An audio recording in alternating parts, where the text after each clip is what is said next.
Hey,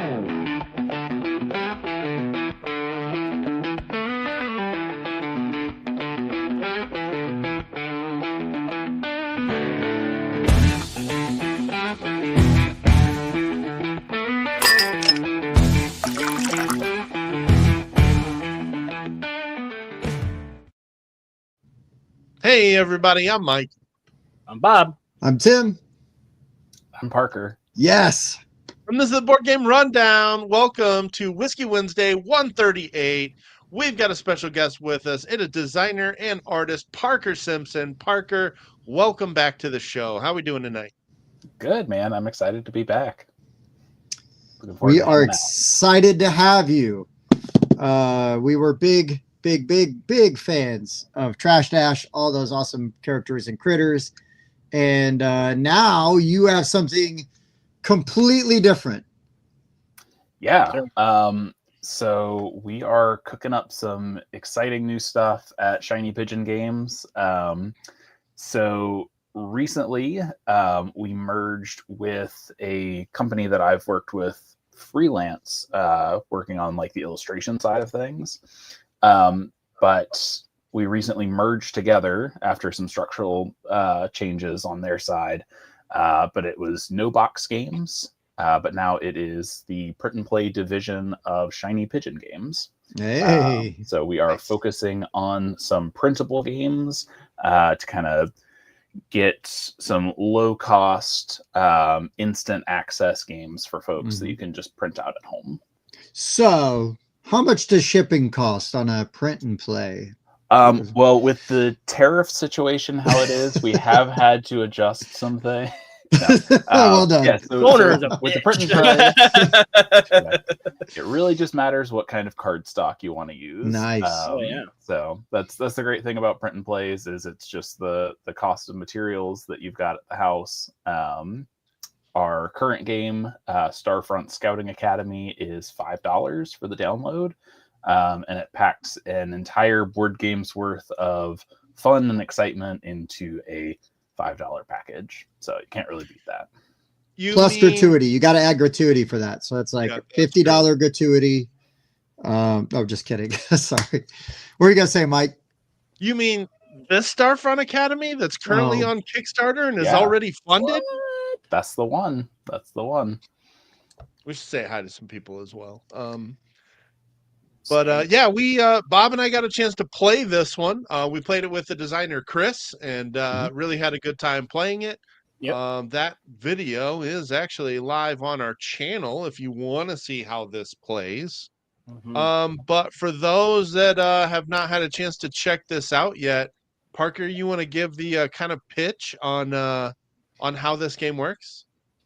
So like you said, Chris Bakke is the designer. I've worked with him on a couple of his other print and play games, doing the illustration work. But now that it's kind of under the Shiny Pigeon umbrella, we're working a little bit more closely on like the development side of things as well. So Starfront Scouting Academy, it is a print and play roll and write area control game. So you are playing as different Starfront Academy students, and you are taking your final exams. In the exams, you are going to be scouting out this uninhabited planet, trying to utilize the scoring mechanisms as effectively as possible throughout the gameplay. And you're all sharing a specific map together between you and all of the other cadets. So you have to pay really close attention to what your opponents are doing as well, not just planning the things that you want to do. But the main system works around that rondelle. So right here on that main sheet there, you're going to place 4 dice around the borders in between each of those artworks. And then you're going to place another dice in the center. And those are what you're going to use to generate your numbers. So you'll take the numbers that you're generating with the dice and put it in that specific terrain, which takes you to that map sheet. So if you scroll down just a little bit more, you'll see the planet map. And so you'll be filling that out as you go, trying to score specific objectives based on the numbers, the type of terrain, patterns, and then also different end of mission scoring. So the game is fairly crunchy. It's a lightweight crunch though, so pretty easy to jump in and have a good understanding of the rule set. It's very light on the rules, but it gives you a lot to think about throughout the game.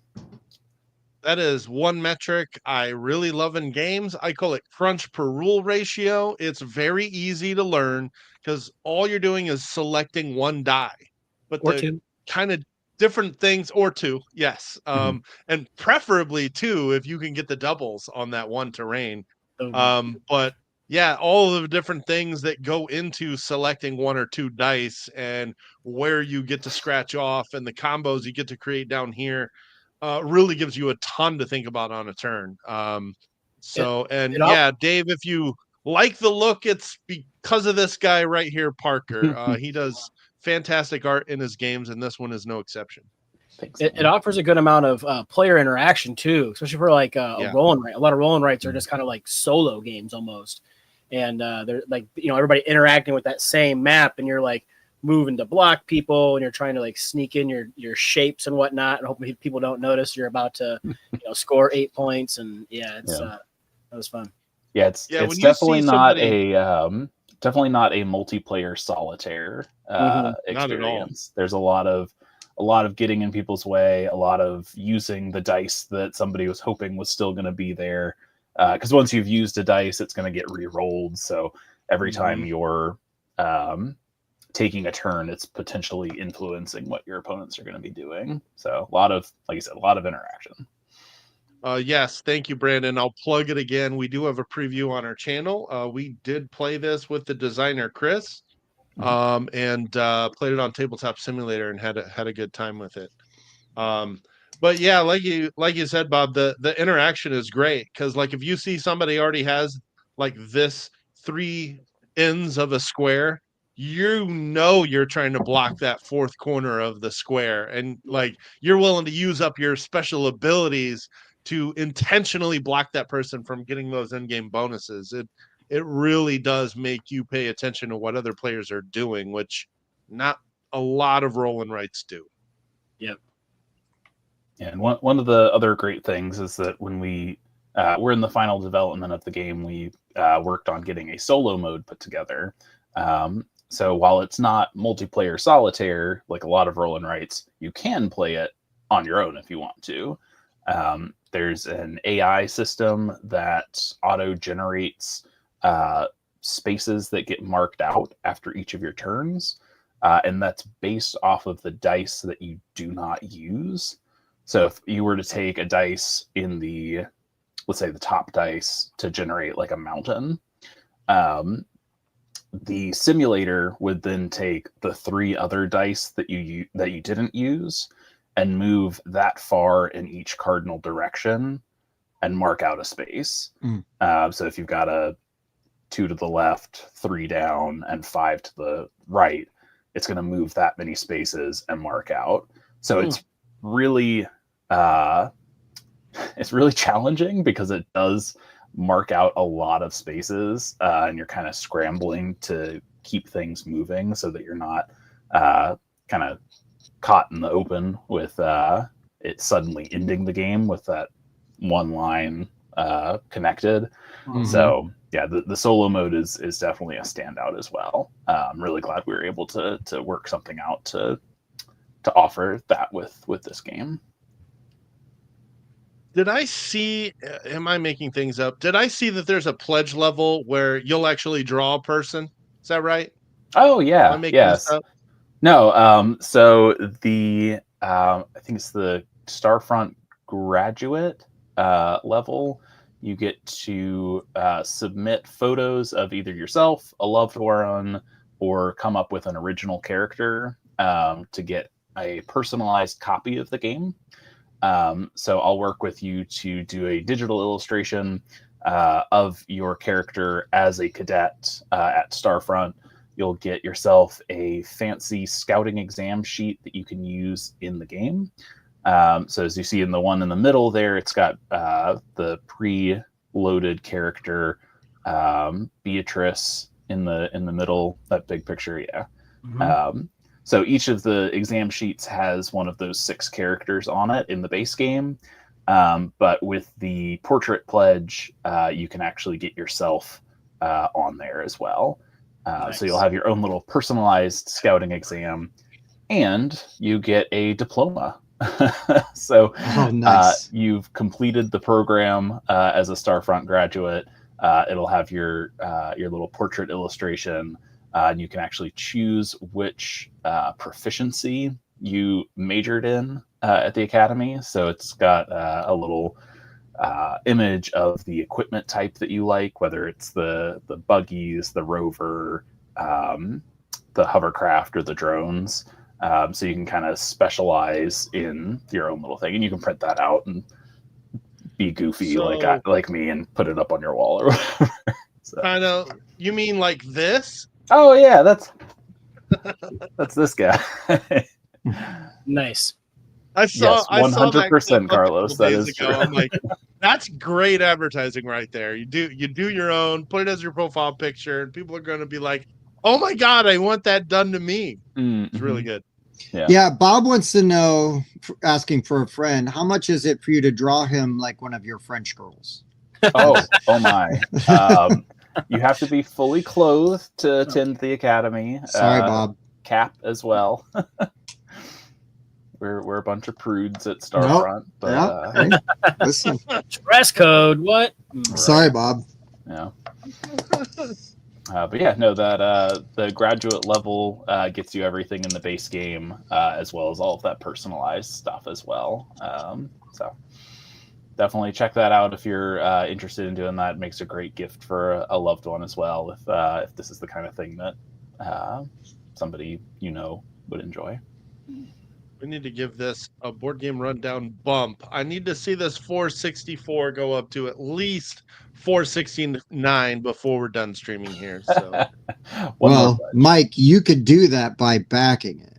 Well, that's what's going to end up happening, because a good game for $5 is something I simply cannot turn down.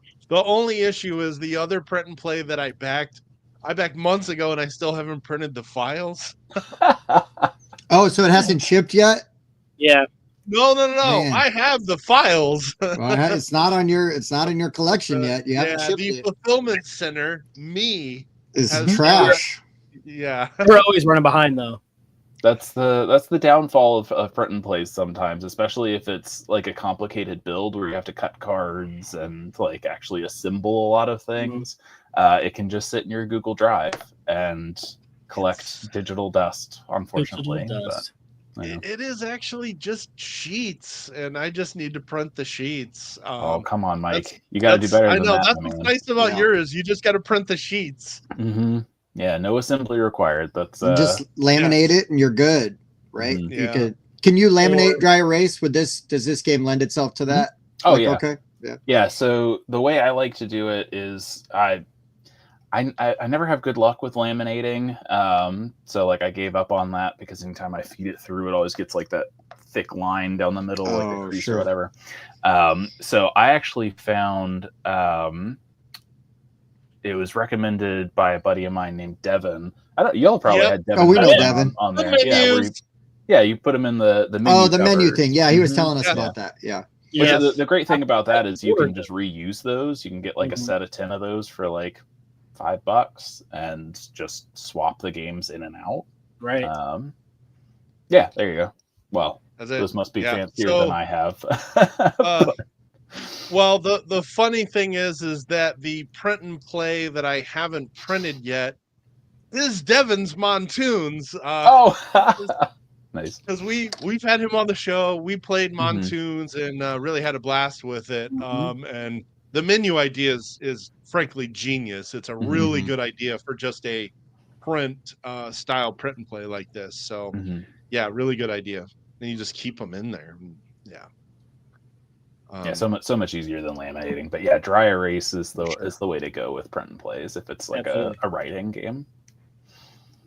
Yep. You get different colored markers for each player. Yeah, they're fairly inexpensive. You get a batch of like 24 of these things, and you got enough for Montoons and Starfront Scouting Academy. How about that? Yeah. So there you go. And Chris was a lot of fun. He did end up winning, so he is, by our rules, a bad teacher. Yeah. Yeah. But barely. I believe he scored 41, I scored 39, and Bob had 37. So scores were it's pretty really tight. Yeah. And I actually found it really interesting how we all kind of played very different strategies. Like, I didn't have any big mass of stuff together, so my in-game scoring wasn't that great, but I got a lot of the shapes during the game. So my mid-game scoring was really strong. My in-game scoring was pretty weak, and I still was competitive. So I Dave, appreciate it. You can send me $50 and I'll mail it to you. How about that? Oh, his printer broke. See, I use the print. Oh, see, here we go. There it is. Boom. We got you a backer. Now, it may not be a viewer, but we're taking the credit. We're taking credit. If it happens while he is on the show and we are streaming, it counts. Yeah, that's fair. That's fair. All of the backers that come in for the next couple hours are Board Game Rundown. Yes. Dave, the one thing that I would recommend, because I lived without a printer for a while, is go to Staples. I was just gonna say, can you go to like Staples or Kinko's or something and just have them printed out for you? Yeah, some of those print shops as well also do laminating services. So yeah, they'll do the nice color print, nice card stock, laminate it for you. Probably well under $50 as well. So oh yeah, it is. It's you can get it done for like $10-15, if that. All right, who's starting a side business? Yeah, Bob, what's your Venmo? Dave's gonna send you some PDFs. DM me. Slide into Bob's DMs. That'll be a good side hustle. Don't regret it. And see, Trevor works at a school, so he's got no excuse. He can use the school's printers. Oh boy! Here you go. Let the taxpayers pay for it. Oh wait. Well, wait. Is he overseas? Yeah, he's in Korea. Yeah. Oh, Trevor's Korea too. Oh yeah, this would be Bob's second side gig because of his OnlyFans, naturally. Yeah. Tasteful. It's very tasteful. It's very tasteful. And now it's also creepy. So. Wait, I just now made it creepy? Yeah. All I gotta say is better you than me. That's that's it. Parker, we also got a chance to play. This one is going to get a reprint later this year. It was Disgraced House. Yep. Oh yeah. Yeah, so Disgraced House is our trick-taking game. So we do the print and play stuff, but we also release boxed games as well. We recently had Trash Dash Fund end of last year. Currently in the manufacturing phase for that, which is super exciting. But yeah, so we've got Disgraced House, which got pushed back a little bit just due to the whole geopolitical climate. But we are looking to kickstart that one early next year. But yeah, it's a trick-taking game where you're playing as rival samurai clans. You're trying to take the vacant throne. It's a suitless trick-taking game. So if you're familiar with the trick-taking genre, you'll know a lot of the games rely on following suit and trump cards and all of that nonsense. So to streamline things in a Shiny Pigeon branded way, we removed suits. So each of your cards just has a black number that you can play for free, or a red number that you can play by spending a fate token. So when you're following in a trick, you're going to either play high to beat the current high play, or you're going to have to play your lowest black card. And the reason for that is because the final trick of each round is a little bit different. You don't want to have the high play because that's the peace treaty. Once you go into the peace treaty, the player who plays the highest disrupts the negotiations and brings disgrace on their house. Like the name. Yeah.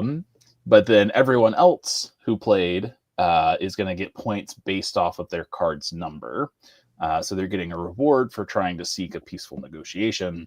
So you want to be high enough to give you a decent payout, but not too high because you might just lose out on getting any points for that.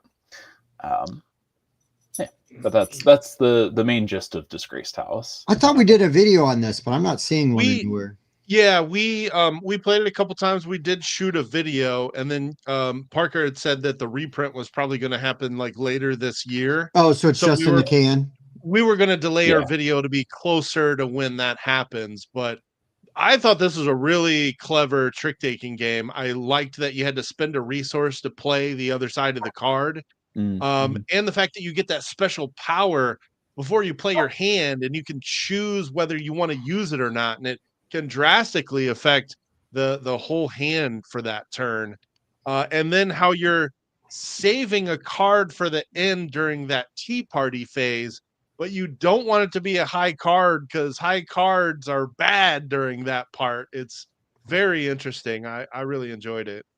Yeah, if you hop a couple of photos over on the stream, those are the special power cards that you mentioned. So you can play it in more of like a traditional trick-taking method where it's just the numbered cards. Or you can add in these advisors and allies, which give you either objectives or special powers that you can utilize throughout the round. So it's a little bit more of like the hobby board game style stuff added in there, just to kind of mix it up and give more advanced players a little bit more of a crunch to it, I suppose. I am always impressed when somebody can make a trick-taking game that feels unique without gimmicky, and because I love trick-taking games, but I hate it when, I don't know, I'm just picky about them. Like the ones I love, I'm very passionate about. And I was very, very pleased with Disgraced House. I just really loved how it worked and how fun it was. Because, the novelty of like no suit, like, oh, okay, well, what's the big deal? But then having those alternate, options as far as like, oh, well, do I spend my tokens and go big here? Like what's my asymmetric power? Like all of that just felt really good. It felt really interesting. It was very easy for us to pick up and learn. I was really, really pleased. And I freaking love the artwork. We'll just say that too. I just think all the characters look great. Thanks. Yeah, they were a lot of fun to work on. Doing like all of the like period piece research for like their outfits and armor and that sort of stuff it was a lot of fun. But I knew that especially as a white dude, I needed to honor the source material as best as I could. So I put a lot of effort and detail into making sure that things are culturally accurate, even though they are cats. No, I mean, well, and for me, it's sort of like, I have two feelings about that. First of all, awesome. And I love that you did your homework because I think that's a great thing to do. But also, if you're getting offended by samurai cats, maybe you should find a different hobby. Yeah, get off the internet. Just calm down a little bit. This is just a card game. But I do really appreciate that you took the time and the effort, because I think it just makes the game feel even better, and provides a better experience. Oh yeah, sorry, Dave. That is a white dude there. Yeah, you can tell by the ginger chops there. But yeah, no, I do appreciate the praise about the mechanisms and stuff. It is tough to kind of find that balance of creating something new within a genre and not being either redundant where it's not new enough, but also not too far out that it becomes obtuse. Right. The great thing is that Disgraced House is a co-design where it was a playtesting partner that I'd worked with before who pitched it to Shiny Pigeons. So I've been kind of working with him on developing that like basic structure that he had, and bringing it to a more developed, polished place. And it's gone through a lot of iterations, and it's some good, some bad, but it's been really good. It's been a lot of fun. Yeah, you should be proud of it. It's really good. I was really happy to play it, and we got more of a bump here. We're up to 484 now. Let's crack 500 before we're done here tonight. Hey, let's do it. Let's go. Oh, Trevor, we were talking about Disgraced House is the name of the game. Yes. I think Trevor was asking. Yes, that is this one here. Love the armor on this guy. Really, really good. And yeah, Knight for sure. Parker's art style is really great. Mm-hmm. You think that's good? Like, just check out the Trash Dash critters, man. Yes, exactly. That's what I was gonna say. Check out the Trash Dash stuff. Hold on, we'll just do that now because I was really sad because I had the possum pin and past tense. Did you lose it? No, no. I was at Gen Con waiting in line, and there was a woman in front of me that had a big T-shirt with a possum on it, like hissing. I remember that. And she like had all this possum stuff, and she saw my pin and was like, "Oh my god, that pin's amazing!" I remember. And I was just like, "Do you want it? Like, obviously, you should probably have this pin." I did not want to give it away, but like, it just felt like the right thing to do. You know what I mean? She deserved it more than you did. She did. I was not worthy of the pin. I remember that lady because she had a bag with a possum on it too, right? Yeah, she did. She was decked out. Like she was just short of being in like possum cosplay. Right. I mean, she was there for it, man. So yes, she got the pin. She gushed over it. I saw her later and she was like, "Thank you for the pin." So I felt very good about the decision. Even though I am saddened when I see it, and I'm like, Penelope, I believe was her name. I will get Penelope again. It'll happen. Penelope the possum. Yep, I have Penelope, and I also have Winston the raccoon. Oh, I like that fanny pack, Mike. Tiny. As soon as I bought it, I'm like, this is going to be my pin thing. So yeah, there you go. There's the Penelope pen there. Love it. Hey, Mike, is your fanny pack signed by Matt Ryan? It is not signed. But I have a second one. Fanny pack. I did, and I made him sign it while I was wearing it, so it was weird. I got a second one on like hardcore eye contact. Yeah, like look at me, eyes up here. Yeah, eyes up here. He's like, go put on your Hercules costume and then sign fanny pack. Mine is full, so I have a second one on deck that is ready for more pins. There we go. I have backs for you too, Mike, so they'll stop falling off. Yeah, I gotta buy some of those, man. They're nice. Yeah. They have like a little set screw in them, and so you take the little, the little like normal backs you have on your pins. Sometimes they fall off, and you lose your pins. I found these little things you stick on there, and you got a little set screw, and it tightens it down. Oh, Jason wants to know what else I was wearing other than the fanny pack. Well, I was inside the con, so it's kind of like Space Academy. We had his badge fully dressed. He had to be fully dressed. Before or after a Bob OnlyFans shoot. I'm gonna go back to this one.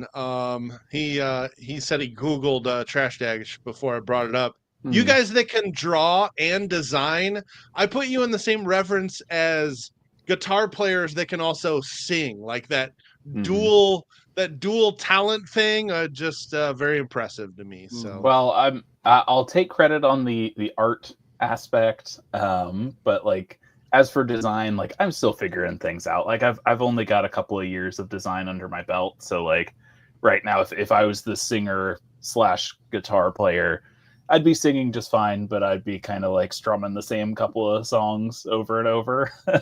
So, well, Andrew Stiles disagrees and says that you are deeply talented and shiny. Ooh.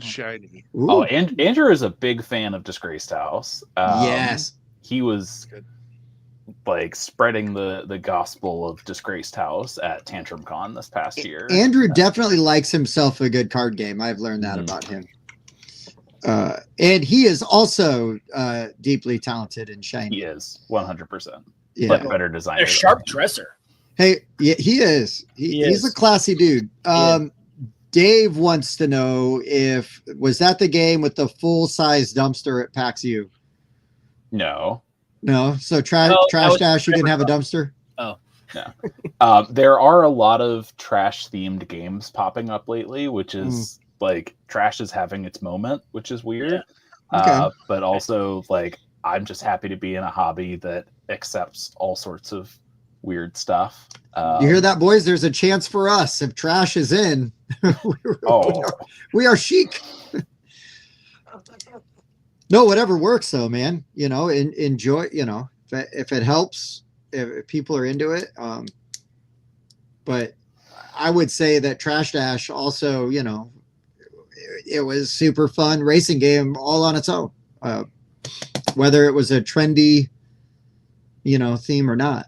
It didn't have Vikings or zombies, so that was a refreshing change. Oh, that's fair. Yeah. You should have made them all comic book characters, though, because nobody's doing anything with Marvel or DC stuff.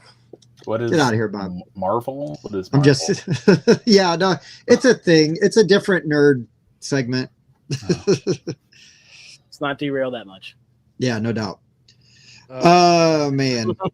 Oh, trash talk. Di says it might have been trash talk. Dumpster fires are in.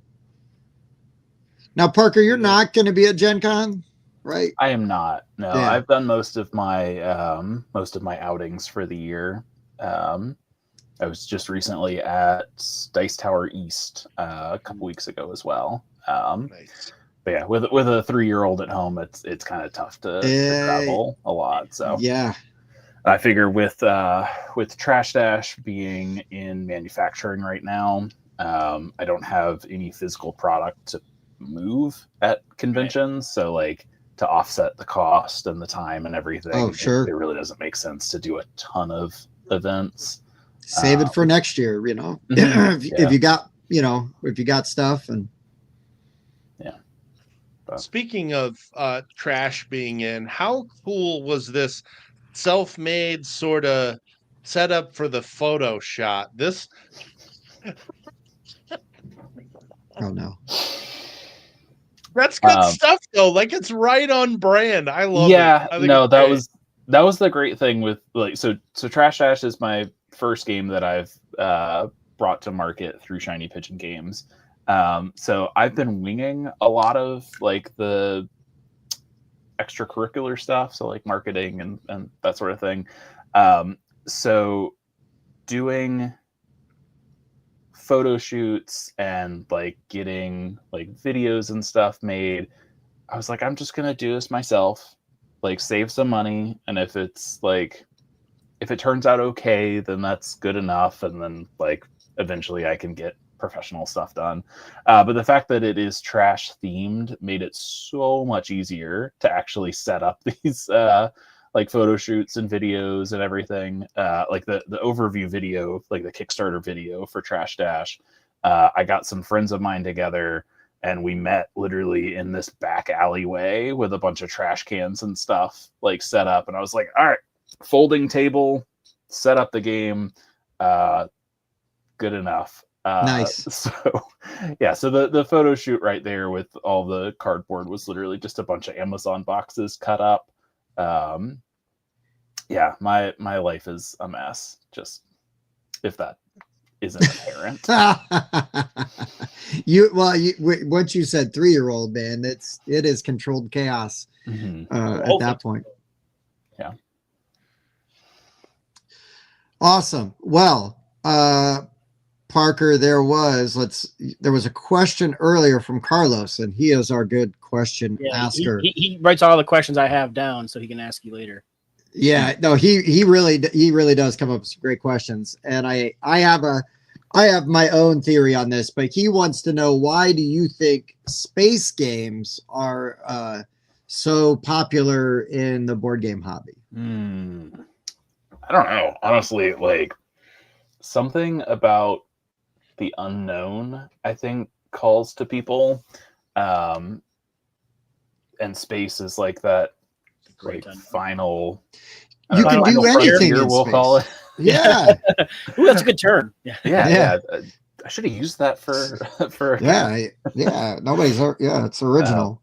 But yeah, no, I feel like that seeking the unknown and like having new experiences and kind of having the ability to let your imagination run wild is probably a large part of it. I'm honestly kind of a critic of a lot of the space games that are out there because they do kind of fall into certain categories. So like, I don't know if y'all want to talk about the topic for tonight. Yeah, let's get into it. But yeah, one of the games that will not be featured on my top 5 space games list is Terraforming Mars. Ooh. I'm sure that's a hot take. A lot of people like it. You're safe here. Not on this company here. Yeah. Oh, perfect. But like, I feel like it's very. Hey, Chris. I don't know. It's a little boring to me, to be honest. But it's ended up, I feel like, influencing a lot of the like culture of the space theme. Sure. Like philosophy of just we're gonna go to this planet, we're gonna colonize it, we're gonna like whatever. And I feel like even with Starfront, like I kind of like touched on a little bit of that with like going to a new planet. But moving in kind of a parallel to that, I wanted to make sure that Starfront stood out kind of as its own theme. You've got the academy setting where like you're doing your exams for like learning how to scout, not necessarily like colonizing or whatever, because there's a whole conversation about colonialism in board games. But so the Starfront scouting is all about researching this planet, learning everything you can about these new environments and these new biomes, not necessarily imparting your will of man upon this like untapped wilderness. You're just scouting it, you're exploring, trying to learn and experience what you can about these new places. So I hope people pick up on the subtle differences between like the theme of Starfront versus let's go colonize a new planet and set up shop. Yeah. Which mega corporation is going to take over? Yeah, right? I feel like I'm kind of rambling a little bit. No, but I think there's a lot of things that kind of lead into this, and it's a lot of what you're saying. Is I feel like space is an open IP. You can literally do anything you want with it. You can create any kind of planet, any kind of spaceship you want. You can also do colonization, which is. It unfortunately, right? It is a part of our history. Everybody, you should know about it and be aware of it so that we do not repeat those mistakes, right? But you can colonize an empty planet guilt-free, so you can theme something where it is, you're colonizing a planet without any of the problematic, you can push all the aliens out and say you got there first. So. Yeah, that's right. Give them polio or smallpox. But I mean, there's like all sorts of things like that, that work really well. And because I mean, like Star Trek, for example, one of the things Star Trek does really well is, especially the original series, it's they're not colonizers, they're explorers, and they're going out and they're meeting new races and and exploring new frontiers, and there's always the prime directive, right? Don't interfere. So there's lots of things you can do that, in space that are, relatively unoffensive, but can be really interesting and inspiring and creative, like all at the same time. And the science aspect of it, right? I mean, if you just get down into the science, all of that stuff is really cool. But Tim, I think it is pronounced in space. Yeah, that is the way you pronounce it. I think you guys basically kind of summed up my initial answer to Carlos's question, which is when there's so much that is undiscovered, it leaves a lot to the imagination. And so it gives you just a total blank canvas to create whatever kind of world that you want. For sure. So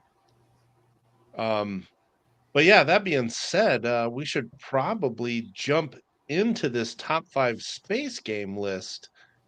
Uh, Carlos had another good question. I guess you can answer it now or when you get to your turn. But whether you like the ones that are more about resource management and building or focus on combat and conflict, I'm all over the map. I like all kinds I of say stuff. yes.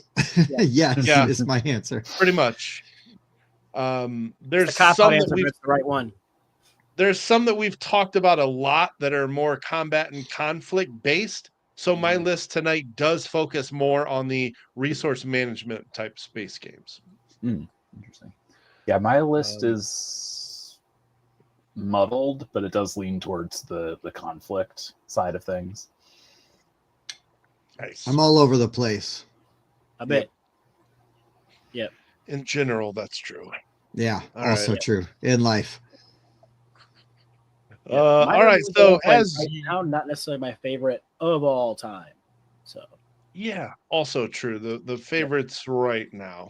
Yep. We try to avoid talking about the same game. So if one of our games gets stolen, somebody's probably going to pick a different game to talk about. I got a ton of alternates. I probably have 20 games written down. I started making a list of just like top 5 space games I own but haven't played yet that I want to play. Oh, nice. I could do that too, Bob. Yeah. I could do that too. That would be a good one too. Yeah. Yeah. Yeah, that would be an even bigger list. All right. So, all right, let's jump into this thing, which means, as usual, we start with Bob and his number 5.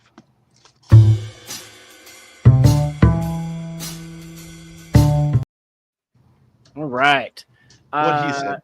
Ooh, that's right. And another bump. Ooh. And he isn't lying because there it is. There it is. Not that I thought he was lying. So for my number 5, this game it's not very well heard of, and unfortunately, I don't think you can get it anymore because the company doesn't exist.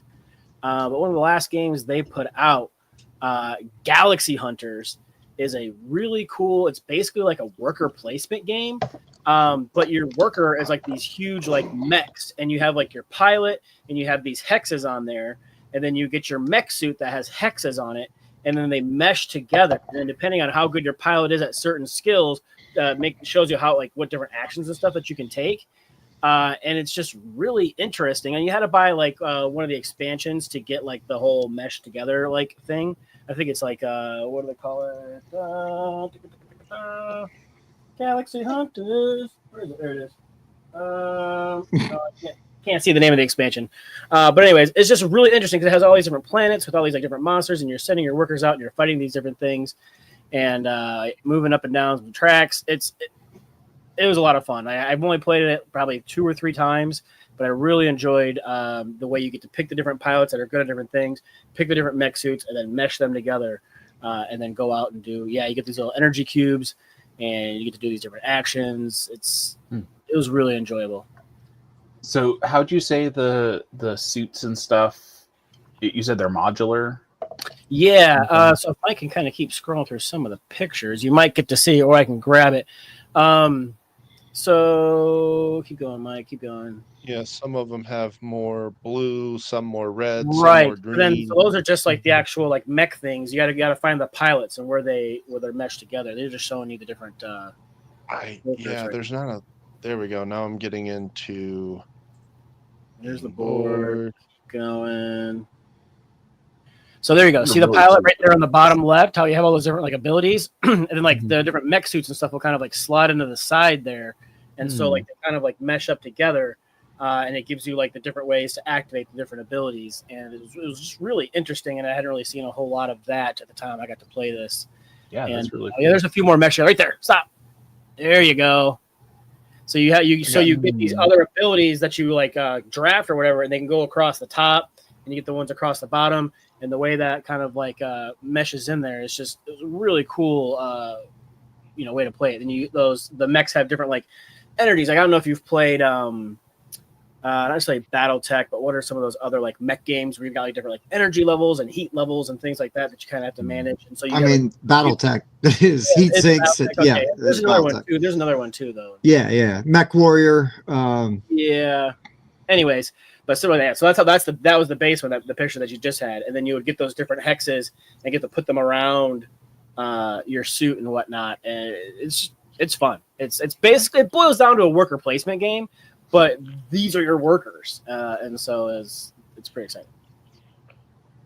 That's really talked about this one a couple times, Bob. It always looks really intriguing. Yeah, I mean, I totally like busted out and played it again because it's been a couple of years since I played it, but Dan and I played it a handful of times, and we really enjoyed it each time we played it. Something about this game makes me want to spill like a beverage all over it. No, is that not? Yeah, that was the game. I had a guy over and he spilled a drink like all over one of the tiles, and I was like, no. He felt so bad though, and then he actually bought a copy of the game and gave me his tile that he had ruined. So, you know, it's all fixed. But at the time, I was just like, this is why drinks don't belong on the table, type of moments. Yeah, that is rough. Yeah, that is rough. All right, I'm gonna. That does actually remind me. I was gonna save it for my honorable mentions. But there's another mech game that kind of made me think of. It's called Sunrise Mechanite, but it's Sunrise with a Z. But that's an upcoming game by another indie publisher. I think they're based in Georgia. But yeah, it's another mech game, but you actually build your robot mini, like they're magnetic pieces. Oh, wow. So you get like that physical aspect of it as well. So each of the parts or whatever has a specific card associated with it. So you get like those different upgrades and you can lean into different strategies and stuff, but like you can physically see your robot change their loadout kind of. Yeah, that's awesome. Yeah, it's a really, really intriguing game. I haven't actually had the chance to play it. I've always been at the booth next to them demoing my games, and I've always just been sitting there like, man, that looks really cool. Those people look like they're having fun. But yeah, definitely check that one out if you like. I'm gonna have to. Yeah, that sounds really cool. I love the idea of building your physically building your thing. Yeah, it's got like that toyetic appeal to it. Like, bye, Andrew. Figures together. He's going to record another podcast because that man never stops. I had a theory for Carlos's question here of why it feels like space games take a lot longer to set up. It feels like a lot of them are higher in complexity, in my opinion. So naturally, that lends itself to more pieces. Not all, but for a while, most space games were fairly complex, especially one of the more popular ones being Twilight Imperium. Eclipse, also tons of pieces. Yeah, just name all the space games, Mike. That way we don't have to do a list. I will. Yeah, good call. Go ahead and go through the top 100. Thank you, sir. Well, I know you guys won't have Twilight Imperium on your list or Eclipse, so I don't want to hear it. What? Hey, I like Twilight Imperium. I own it. Me too. Edition. You guys never talk about it, so I'm safe. Because we save it for lists where we need to talk about games we don't talk about. Well, number 5 or 4 was Twilight Imperium, but apparently it won't be now. Thanks to Mike. All right, so my number 5 is going to be a game that's not out yet, but I am going to just pull show host privileges and do this because everybody needs to know about this game, especially when it comes out. I may or may not have been in on a really fun dev session with this game. Bob, you just played this game at Gen Con. Oh, yeah. It is called Relative Space. This is designed by Eric Pettinger, yes. And I'm sure his wife helped as well. So I don't want to not give everyone credit. This will be coming out soon. I think you will be able to see it at Gen Con. Yes. It's not going to be out at Gen Con, right? It's just demo. You can demo it at Gen Con. So yeah, so this is good to be on. This is good to be on the list. Go demo this at Gen Con. But you're a family and your ship is going down, and so you're trying to cram all your stuff into escape pods. and how you do that is you've got these cards. It's a card shedding game. Yep. And you have a pyramid of cards, and they're covered up a la sort of Seven Wonders duel style. And so you can't play certain cards until you uncover them. but you're trying to follow the number, right? And get smaller, right, Bob? You start at the high number and go smaller? No, it climbs. It climbs. You have to escalate. Yeah, low to high. Escalate. Yeah. So yeah, relative space. It's low to high, and it's really goofy, fun.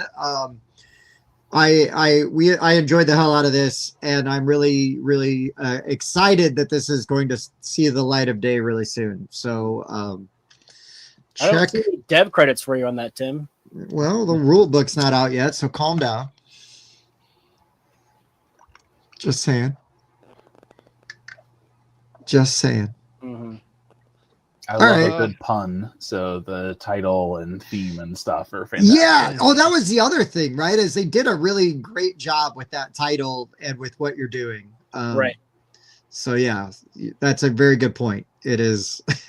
Yeah, it's really fun. Because space is relative. And you're with your relatives. Correct. Thanks for explaining that, because I had missed it. Man, Mike. The people's mic is here. Hey, Tim's the one that had to elaborate on it. So Parker, what you got? Yeah. Yeah. So my number 5 pick is also not out yet.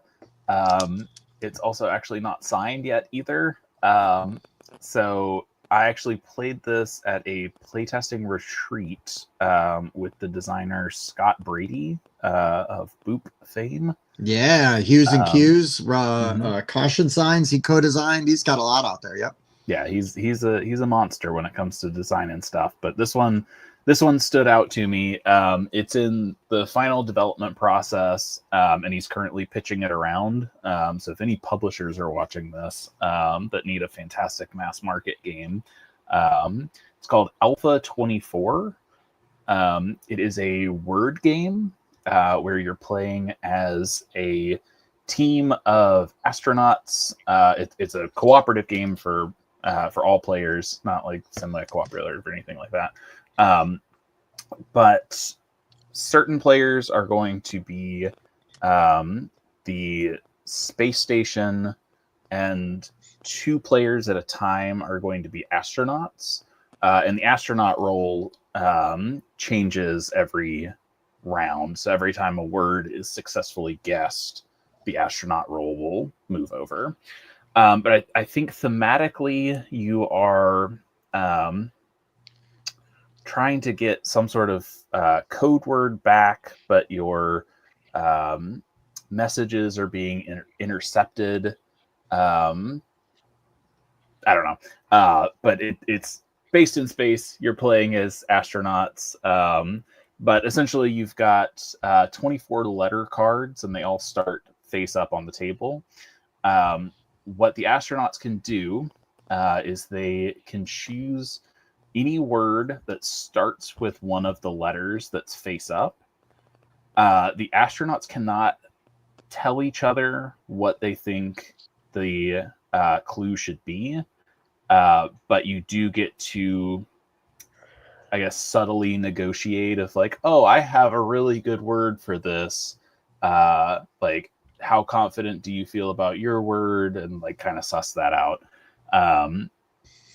But you can't actually like tell the other person what the clue is.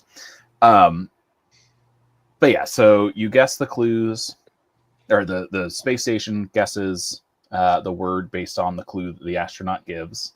And then if it is correct, you get a point. And then the astronaut role goes to the next person or the next pair. But if it's wrong, you'll flip that letter card over. And then you have to come up with a different word. Typically, that's why it's helpful to be in pairs, is the other person can come up with their word, or you could try their guess or whatever. But you essentially go through the letters as you can. So you're kind of managing if you have multiples of the same letter, or if you have letters that you think will be difficult to make clues out of. So you're kind of, as a table, managing the resources that you have in terms of letters, not trying to lose any of the stronger letters or whatever. But yeah, you keep going around until all of the letters have been used. I think when we played, we got through quite a few words. It definitely didn't feel easy.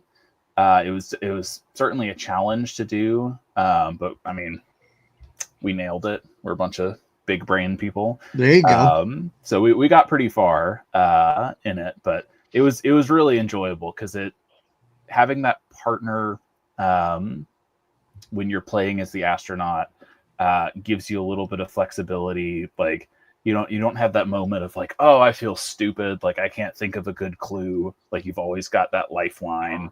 And then when your clue goes wrong and like you end up losing like 3 letters in a row trying to like get this thing, there's that fun word game moment of like when you eventually pass or you eventually get the guess right. It's like, oh, this is why we said X, Y, and Z or whatever. Like this is what this clue meant. Like, why did y'all not get that? And sitting there as the astronauts like floating around in space, like trying to like give a good clue and hearing the people on the space station chattering about like, oh, well, I think this means such and such. Like it's got like those really good like code names moments. Yeah, that table talk, that debrief sort of at the end is always really fun. Yeah. And yeah, Eric, I did cheat and put Relative Space on my top 5 space games, even though it's not out yet. The cheat is that it's not out yet. But I wanted people to know about it before Gen Con so they can see it there. Sorry to interrupt you there, Parker. No, you're good. Well, I took the same incentive as well of this is not a game you can get yet.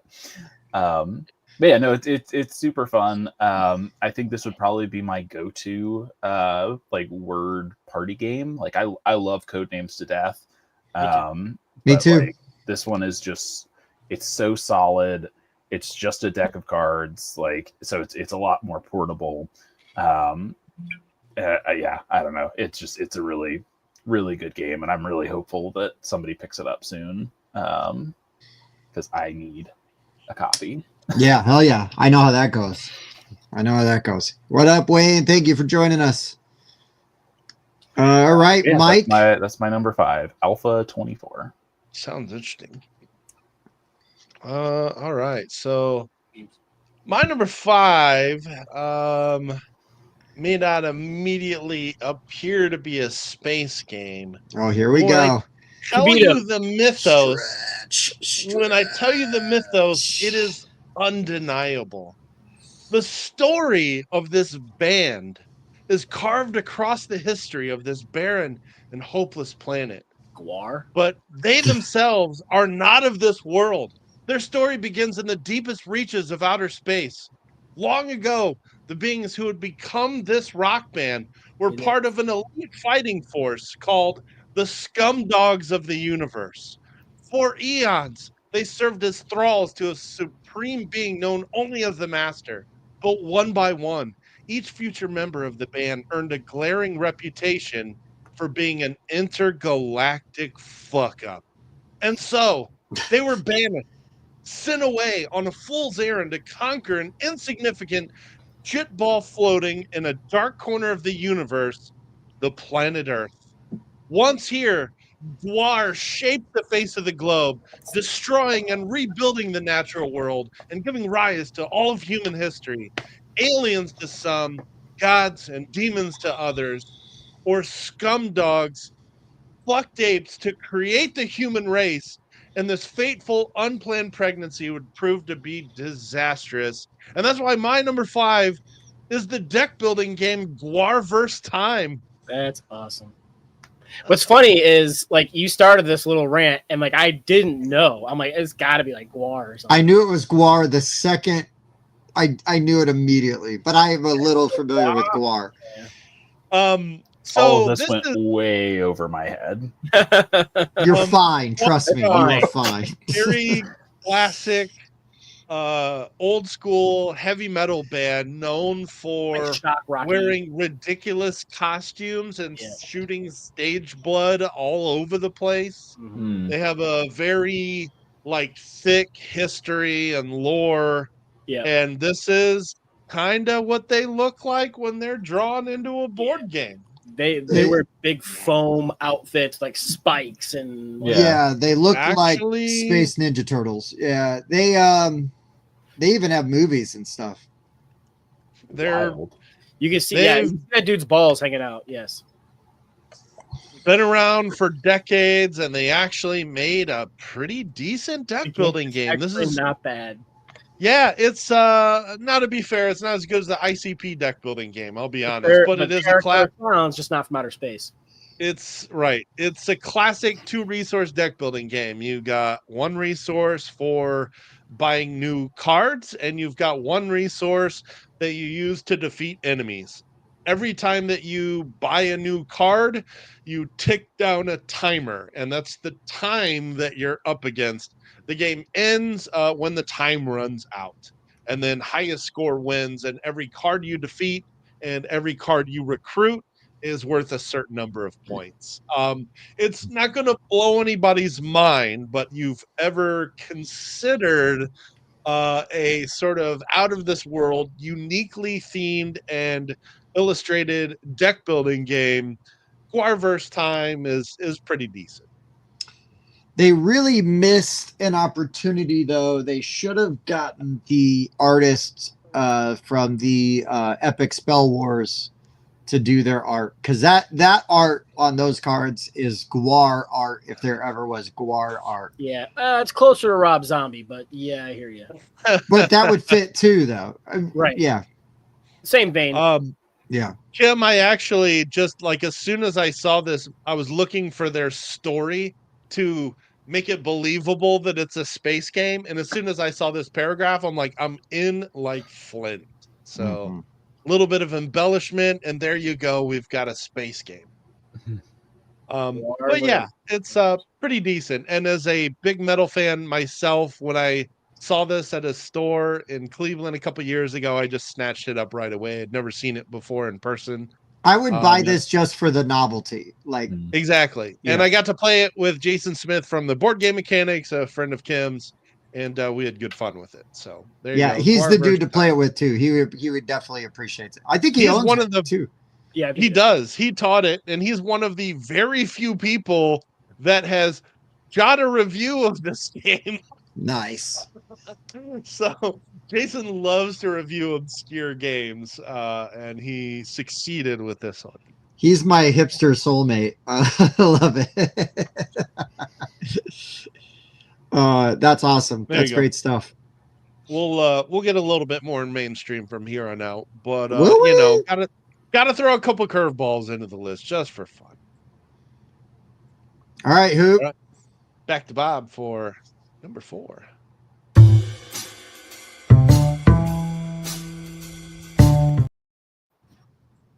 All right, so for my number 4, we only got to play this game a couple of times. I think you get to have at least 3 people to play it. I should probably check that minimum player count. That's probably why it says 1 to 5. We've always played it at 3. I think it's better at 3 because one of the cool things about this game is while you're exploring other planets and you're playing cards to go to those planets, you don't have a card for each planet. So you got to hitch a ride with somebody when they go at some point in time. But the Artemis Odyssey is one of my favorite out of the Artemis trilogy or whatever. Yeah, that's good. But it's a really interesting game because, like I said, they have all these different planets, and you have cards that say you can go to 3/5 or 3/6 or whatever the number of planets it is. And so if you want to go to the planets you don't have, then when somebody else says they're going to that planet, you have to hitch a ride with them. And then you go and you get to explore these different planets, flip them over. You're building different types of buildings on them to collect the resources and whatnot. There's some hand management going on, resource management. And it's just a really interesting mix of mechanisms that I really enjoyed. And a grand gamer field. Yeah. I still haven't played any of the Artemis games. I think this is the only one I played. A little spaceship where you shook it up and dumped out different colored workers and whatnot, and that was pretty neat. But it felt a little samey after playing it, and plus it can get really mean because you're placing dice down to collect resources, and when you place lower dice, they kind of like bump people back. And then if it comes time to do your die and there's no resources left, you don't get anything. So it can be a little bit mean. But this game was really interesting because I don't want to say it's semi co-op, but it's literally like, oh, you want to go to that planet? I got to wait for Tim because he's got that card. I got to wait for him to go to that planet so that I can hitch a ride. Because you say, okay, I'm going to go here. Does anybody else want to go? And then other people can come with you. Brandon, it's a very light 4X game. I guess it technically is a little 4X-ish. There's no elimination. But yeah, there's no exterminate, right? But which, like, my favorite type of movie when I was in my teens. Oh boy. Oh boy. All right. Well, let's keep alienating people. I will. I'll do my number 4. That's the theme, isn't it? Alienate. This game is out. It's published. It is by indie publishers, and I'm really bad because I do not remember the name of the company that published this. But this game was really cool. You were using cards to build a ship, right? And so you're going to have the cards in your ship are going to fill out columns and rows, and you are going to then attack the person who is building their ship across from you. And this game is called Solar Titans.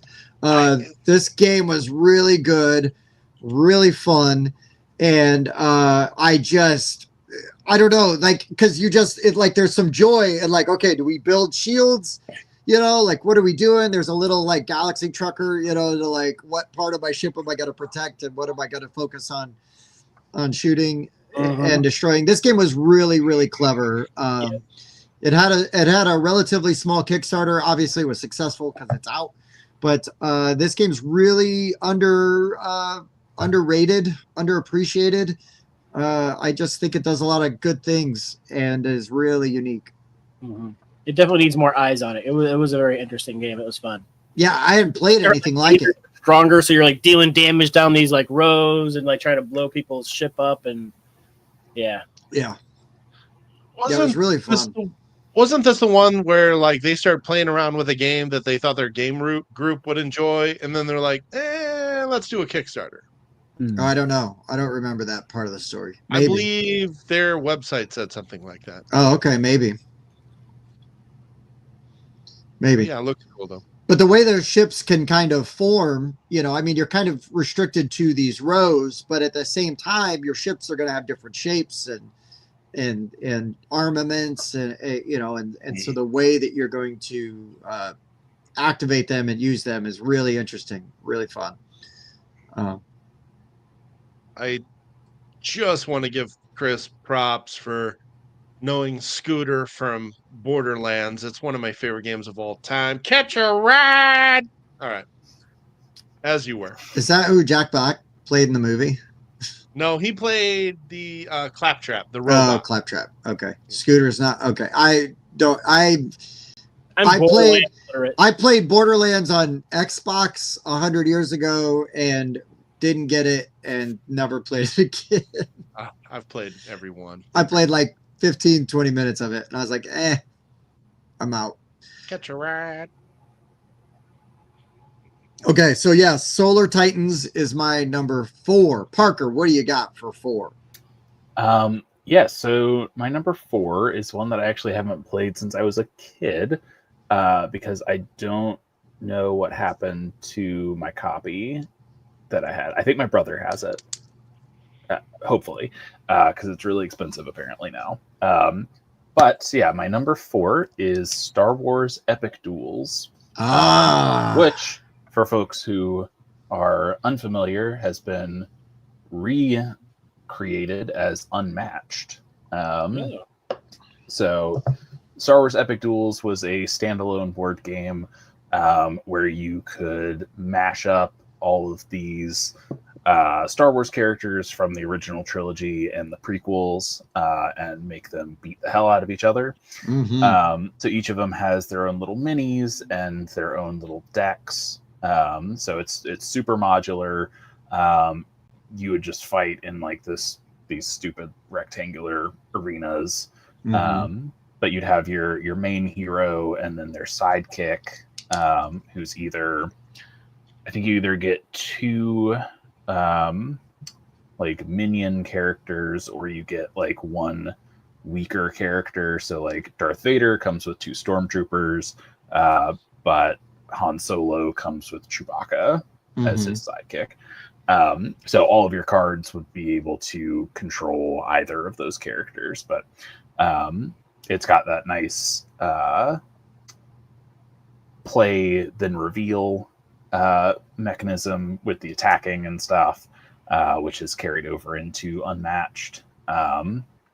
Super fun game.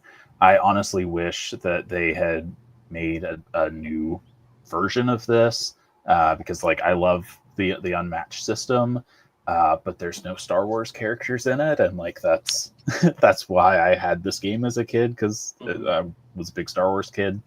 So absolutely, I am hopeful that eventually Unmatched will get it together and get that IP. Yeah, you just need Restoration Games to get, because I think it's Restoration that makes Unmatched, right? And then that's my number 4, Star Wars Epic Duels. Solid pick. This is one I would love to play. Yeah. Love to play it. Yeah, I never heard of it. Yeah, I remember it, but yeah, never played it. 31 painted figures. Man, you had me at painted mini. Yeah, no doubt. They're crappy, like I don't care. like toy like quality. WizKid painted minis, but yeah. Yeah. Kim knows all about it. She's up with the times. Which I still have not. What you do is just print out some Star Wars pictures and you tape it over the Unmatched stuff, and then use your Star Wars figurines. Yeah, no, that's fair. I mean, Unmatched does have some gorgeous artwork, so like I would feel bad about doing that. Like if you're unfamiliar with Unmatched, like the artwork and graphic design in that game are top notch, which is another reason why I'm really sad that they haven't done the Star Wars thing. But it's so good. But, yeah. Right on. All right, Mike. What you got? You got to go to a chiropractor after stretching so far for your last. Must be doing some yoga. Yeah. Yeah, actually, that's correct. No, not so much. This one is very clearly a space theme, and pretty much all of them from here on out are. But this one, I still believe, is just a gigantic hidden gem in the board game hobby. It is about shipping resources from Earth to the moon. It is Dead Alive's Lunar Rush. This game is fantastic. There's not a it's really just chock full of mechanics that I love. It's got basically you're putting out a bid on whether you want to take the slow launch, the medium launch, or the fast launch, and that's going to determine how many resources you can put on your ship and how fast those resources are going to show up on the moon. And then you are going to have those resources come back from the moon to Earth, where you can then use them and sell them in a market that gradually gets manipulated as the game goes on. I love games that have a timing mechanism to them, and I love games that have market manipulation. And this one has all of those things, and it does it in a 75-minute package. There's so many great things going on in this game. It does not overstay its welcome. It really is an epic economic resource conversion game, and it is still not on enough radars. This game is extremely good. I know they recently did that expansion Kickstarter just hit, or is it soon to hit? I can't remember, but there's more for this game coming. I need to play it again soon because I thought this game is fantastic. Yeah, no, yeah, it is really good, and like I'm glad it was on my short list. I'm glad you mentioned it. It was gonna be one of my honorable mentions. Really enjoyed this game. There's a slight little bit of engine building with all your stuff you're getting on the moon, because you're building all these different buildings and stuff to help do your conversions and whatnot. And then you're just trying to, you can see where the variable market is going to change. So you're trying to make sure you send all your resources back at the right time so that it hits on Earth to sell when everything's at its highest. And it's a good time. Designer Bernie, man, this one, this one just checks a lot of boxes for me. I freaking love this game. If I could play it more, it would move up higher in my top 100.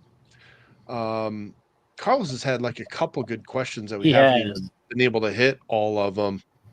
Yeah, what was this other one right before this one? The other one I was going to mention is the sweet spot for length. I tend to prefer elegant and 90 minutes or less. That's what I was gonna say. But I will still always check out a good main event game. But the as we've been saying lately, the juice has to be worth the squeeze. If it's going to be really long, it needs to be epic. It needs to be really good. And I don't want to feel out of it 30 minutes in. Yeah, and I don't want to turn down playing 5 other games just to play this one game when I could have checked out 5 other games. So unless it was epic and awesome. Yes. Agreed. Longer games, the threshold is lower. They got to be really good to be worth that time commitment that they are. That's what's great about Lunar Rush. It's quick. It's like 75 minutes tops. Yeah. Really, really good game. Yeah, maybe an hour and a half if you're teaching, right? But but still, that's great for great speed.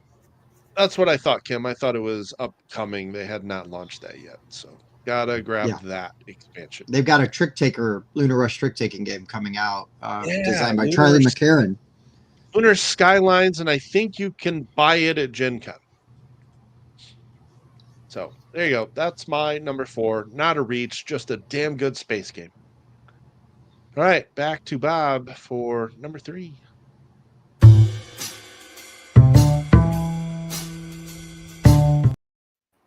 So for my number 3, this game, well, not this game specifically, but a game in this space talked about all the time. And yes, Brandon, it is a Catan game. It is the Starfront of Catan, the best version of Catan. Man, he just knew it was coming too. He nailed it. But I love, like, anytime anybody says they want to play Catan, I always try to push for Starfarers because I think it is hands down the best version of it. It's Catan enough for people who like Catan to enjoy it, and it's not Catan enough for people who don't like Catan to be able to enjoy it, because it gives you resources kind of all the time, when you're just starting out, because you might be on a 6 and nobody's rolling 6s, and even though it's one of the best numbers, like, all right, I'm on 6s, I'm on 8s, I'm going to be getting all types of resources, and all people are rolling are 10s and 11s and 3s for some reason. So it's giving you resources enough until you reach a point value, and then it starts to dial those free resources back, and because by then you should be diversified enough to where you're getting something just about every time anyway. But then you're building your little mothership right there. You're putting on all different types of things: rocket boosters, laser guns, storage packs, and whatnot. And as you go around, like, everything you have on that mothership affects all your other ships on the board. The board is modular, so it's different, each time. The planets are like, all kind of different, give you the different resources, and there's a encounter thing. So as you flip your mothership over, you get those little beads in the bottom. It's kind of hard to see from this angle, but that will add or subtract, that'll add to your speed. And if you get one of those little black balls in the bottom, that means you're going to have an encounter. So somebody's going to, like, flip one of these cards over, and it's going to have this kind of like, okay, well, you see this and that, what do you want to do? And so you'll choose, and you'll have to maybe test certain types of things against certain things, and you can gain resources. You can get, sucked into a black hole and warp to the other side of the board. There's all these different kind of like alien factions that you can meet up with and build these satellites. And then it's kind of like almost longest road with them. And then if you have like the longest road with them, then you get like a special asymmetrical ability that they grant you to be able to like trade resources in for cheaper. And it's really well done. I got the 5-6 player expansion. I got it all to fit in the base box. But it's great. If you like playing Catan, try Starfarers. If you don't like playing Catan, don't be turned off by the fact that it says Catan on the box. Right. Not a huge fan of Catan. Like, yes, there's trading in this game, but you don't have to. Like, a lot of times in the other Catan, if nobody wants to trade you, rock or whatever, then you're screwed. And in this one, it doesn't matter so much, and it's really good. Yeah, hell yeah, it's a great game. Mm-hmm. All right, I am gonna go hipster, but in a different way. because this game is sorely out of print, kind of like Parker's. To get it, man, you got to spend some money. But I always loved playing my buddy's version of this game. It combines sci-fi and horror, which are some of my favorite subjects. You are a military unit. You're exploring a derelict spacecraft, and of course, there's aliens on it. But you're not just like any astronaut. You guys are space marines, and the ship you're investigating is a space Hulk. Space Hulk is really cool, really tense, fun campaign mode. You can play one-off missions set in the Warhammer 40K universe. Now again, right, like this game, you've got to like clip your minis off of sprues, assemble them, paint them up. I always had the benefit of playing my buddy Pete's copy, which looks amazing because the dude is super talented and really just paints some great minis. But this game was super cool. It's a very difficult co-op, and you kind of never know what's going to happen. There's some real tension there in the gameplay, and this game's great. It's really good. Yeah. What is that? Who does Warhammer 40K? That's Games Workshop. Games Workshop. Yeah, they got the mini stuff down. I mean, yeah, there's some assembly required, and you got to paint everything yourself. That looks like first edition. That's something I've seen. Yeah, I think I played second edition. Yeah. But yeah, it looks badass. Like Tim said, we've been fortunate enough the times that we played it. Our buddy Pete is super talented when it comes to like the painting and stuff. There you go. And that's third edition. That's the one I played. Yeah. But yeah, no, it's great. Like, and I love I don't know a lot of the lore when it comes to like Warhammer kind of stuff, but I just think like art badass. Is Bob's mic getting bad for anybody else? Sound like he's underwater again. I don't know. Yeah. There you go. Talk again, Bob. Talk again, Bob. Now you're good. Random. Weird. You're good. But yeah, this game's super, super fun. Really good. I'm glad to see that there's some other lovers of Space Hulk. Oh my God. And they're yeah. This guy right here. Yeah, and that paint job is pretty good, but I'd venture to say that Pete's is probably better. Yeah, that's like a Carnifex or whatever it's called, or something like that.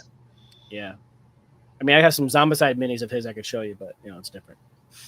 Yeah, that dude. I wish he had the motivation and the will to paint more stuff. Right. Yeah. Because he is super talented. But yeah. When he was out of work for a while, I commissioned him to paint my Zombicide. And he did a great job with it, but by the time he got in, he's like, I am not painting any more zombies for as long as I live. Oh, Brandon said that's a Brood Lord. So, okay. Yeah. And Gene Stealers. Yeah, I knew the Gene Stealers were like the little ones. Little guys. Yeah. But yeah, you're going up against Tyranids, Space Marines versus Tyranids. Really fun tactical war game. Asymmetrical players. Mm-hmm. Yeah. It's a good time. Yeah, good stuff. Really good stuff, man. All right, that is my number 3, Space Hulk. Very cool. My number 3 is a goofy, chaotic, nonsense game that's fantastic to just start the night with. My pick is Lightspeed Arena. Okay. So in that game, each player is going to have a stack of tiles that each have a spaceship of their color. Each of these spaceships is shooting a certain number of lasers off of the tile. So what you're doing is, I think it's every 5 seconds, there's an app with it. So it does a little timer for you. Every 5 seconds, you have to put the top tile onto the table. And that's it. You do that until all of your tiles are gone. And then that's how the game is set up. Once you do that, you use the app to take a picture of the entire arena. and then the app will go through shooting all of the lasers in their numeric order. So each of the ships has the different lasers on it. Some of the lasers are, I think it's small, medium, large sort of system of how powerful they are. But each of the ships has a priority value that shows where it shoots in the turn order. So the app will go through and like the high priority ones will shoot its lasers. And if it hits something and blows it up, that ship is no longer there when its priority would come up. So you go through all of the ships until everybody is shot. You see how many have been destroyed. You score certain points for how many you've blown up and how many you've lost. There's also asteroids. You'll see those circular tiles that are in there as well. That'll give you power-ups and stuff if you shoot them specifically, or you can use them just to like plan out where you want to hide your ships or maneuver them or position them, I guess, not maneuver. But yeah, so it's really chaotic because every like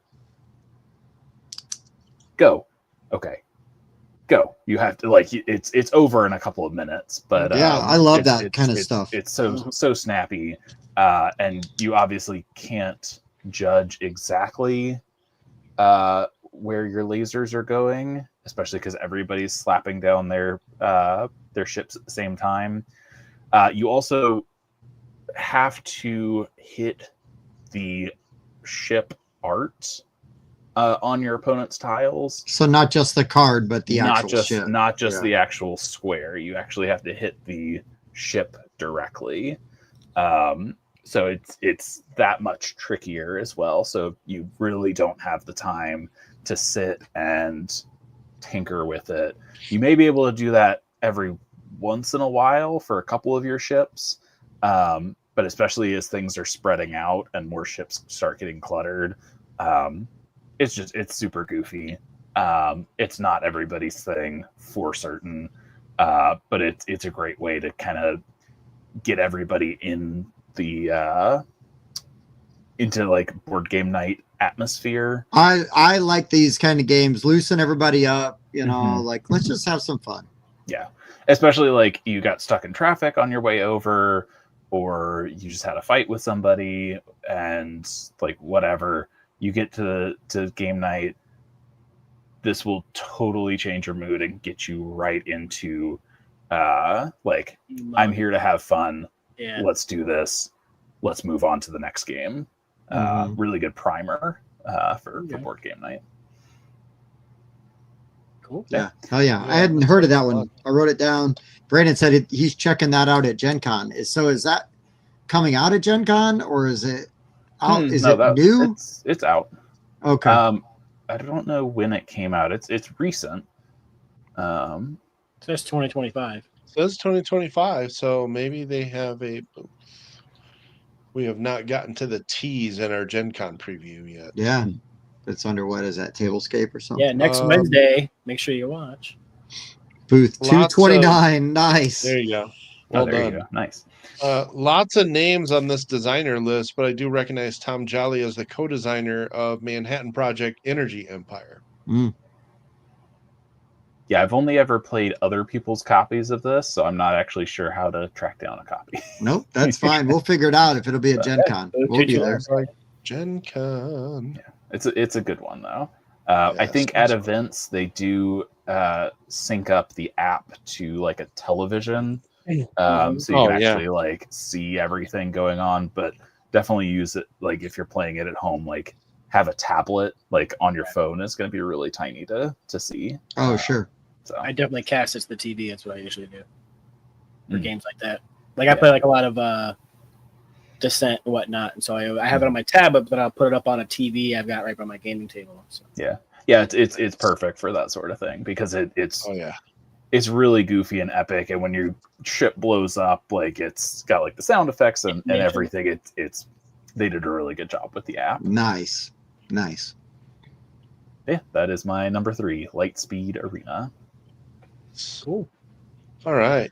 My number 3, speaking of games that you should check out at Gen Con, this was available at Origins and they sold out of it. So if you're interested in this game, you might want to buy a copy at Gen Con because they just might sell out of it. Here's where we might run into some crossover. This is How to Save a World from Burnt Island Games.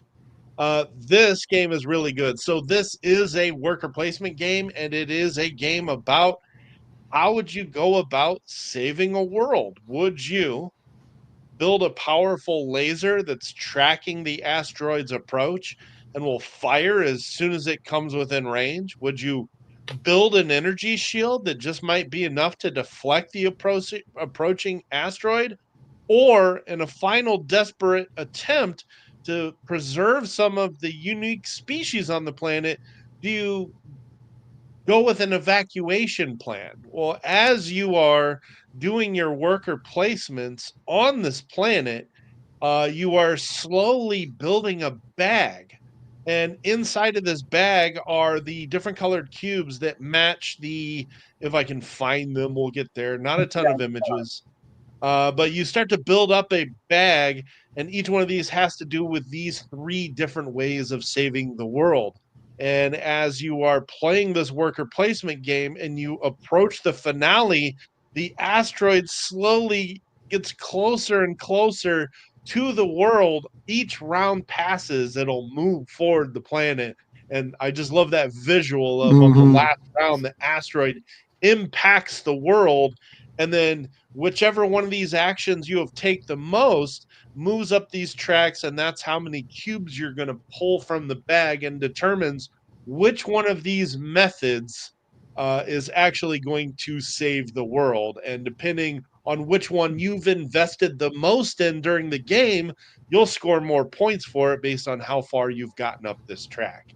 It's a really clever theme. Mechanically, it works really well. It's got this neat mechanic where like your workers can either be on the planet or up here in this space station building stuff, and you can zip them back and forth between rounds. So maybe your guys are here, but you can zip one of them up here. So he starts up here on this round. And it's got this really awesome like card action system that creates these fantastic synergies as you're playing. So the combinations you create with these action cards are really satisfying. We've gotten to know a little bit Yuval Grinspun. This was his first design, and he knocked it out of the park with this game. Yeah, It is good. really, really good. And to have Burnt Islands jump behind you for your first design with, their clout and their graphic design team, this is such a great game. I knew it was going to make it on my list because it's out now and you can go buy it at Gen Con. Mm-hmm. Yeah, this was actually going to be my number 2, but I'll pick something else for my short list. But this game is fantastic. Like I had a great time when we did our videos for it. I paid for a copy for myself because I enjoyed it so much. I wanted to make sure I got it. And but yeah, you're taking these different actions. Some of the actions are moving your workers from like the planet to the moon, or the moon back to the planet. Sometimes you're trying to do certain actions and you can't because you don't have a worker in the right spot. So you have to like spend resources to move them back to where you want them to be. You're trying to load that bag up with the actions that you're taking because you want your those cubes to be pulled out during the end game. So that's the whichever track you're furthest on becomes like the winning strategy to save the planet. And yeah, it's done really well. And like what Mike was saying, those card synergies, and you have like this board, and you can gain resources, and you have like a maximum you can kind of get until like you like can increase your maximums, and then you're moving those resources up, and you're getting these tags, and you're spending those tags to do like different types of like boosts to your actions. And yeah, it's really good. This might be a dumb question, but there's always an end condition that works correctly. Mm-hmm. Mm-hmm. Like so you don't ever lose the planet. Right. So it basically you start pulling out with the laser, and depending on where that's at, you're going to pull so many out, and then you've got like meteor cubes that you pull out, and then you have like laser ones, and you're going to be filling up this track. If you hit a certain amount, boom, the laser works, it kills it. Whoever spent the most of the laser is going to get points. Sure. If that doesn't work, then you're going to go back into the bag and you're going to start pulling them out for the shield. And the shield cubes you're going to keep out, add them to this track. And then if the shield works, it doesn't. Then otherwise, if it doesn't, then it's going to be the evac. And then whoever has the most on the evac is the one who's going to be getting. Oh, okay. So I guess the evacuation plan is the planet C. is going to actually get destroyed. Mm-hmm. Okay, Yep. so there is like a fail state, I guess, but you still win if you were in the evacuation. Yeah, you're like, your ideas are bogus. We just need to get the heck out of here. Right. Okay.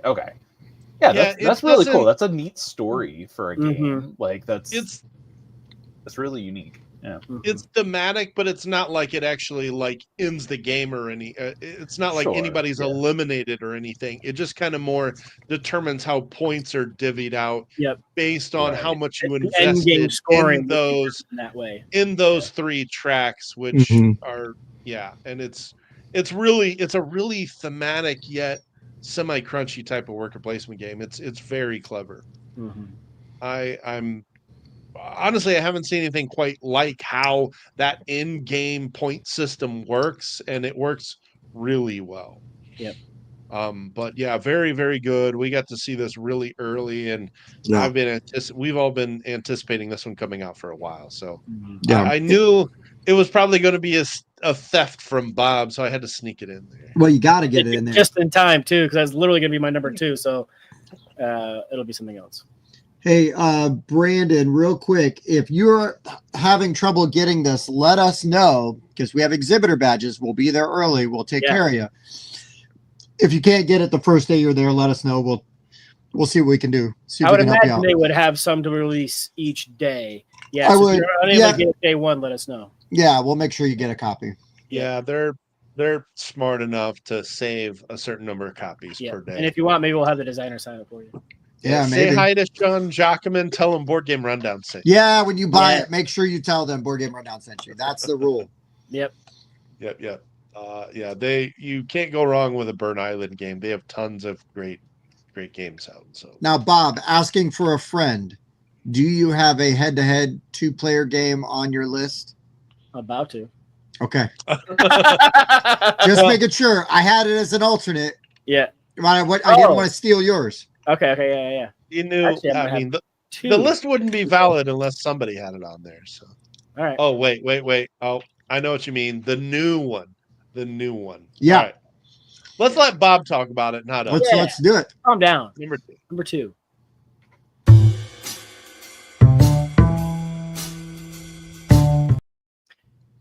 All right. So for my number 2, since Mike stole my number 2, I was going to try to leave big IP games off my list. But since my game was stolen, I'm just going to throw my favorite 2-player game on here because it is a space game. It is Star Wars Rebellion. Not the one I thought he was going to talk about. I know. Okay. Star Wars Rebellion is fantastic. If you're a Star Wars fan and you haven't played Star Wars Rebellion, what are you doing?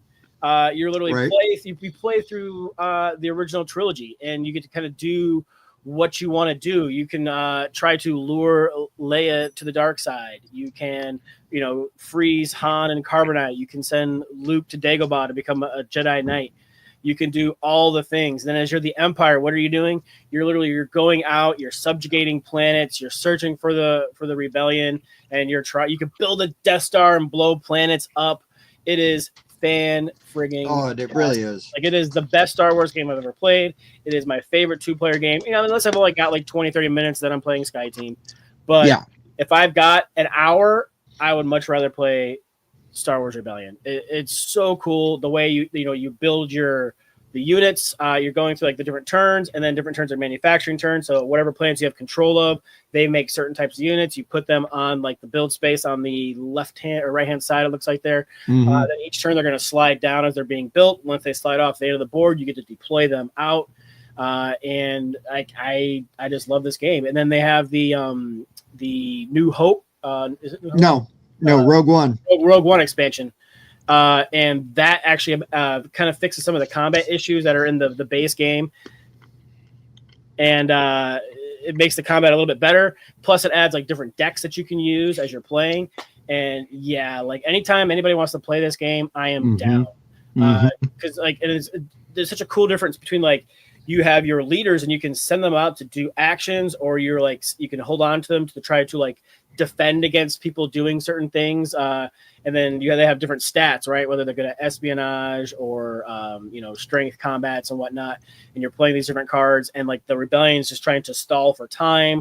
And then you're playing until these different markers hit each other. And if you manage to hit them, then the rebellion has won because time has stalled out enough for them to gather enough support.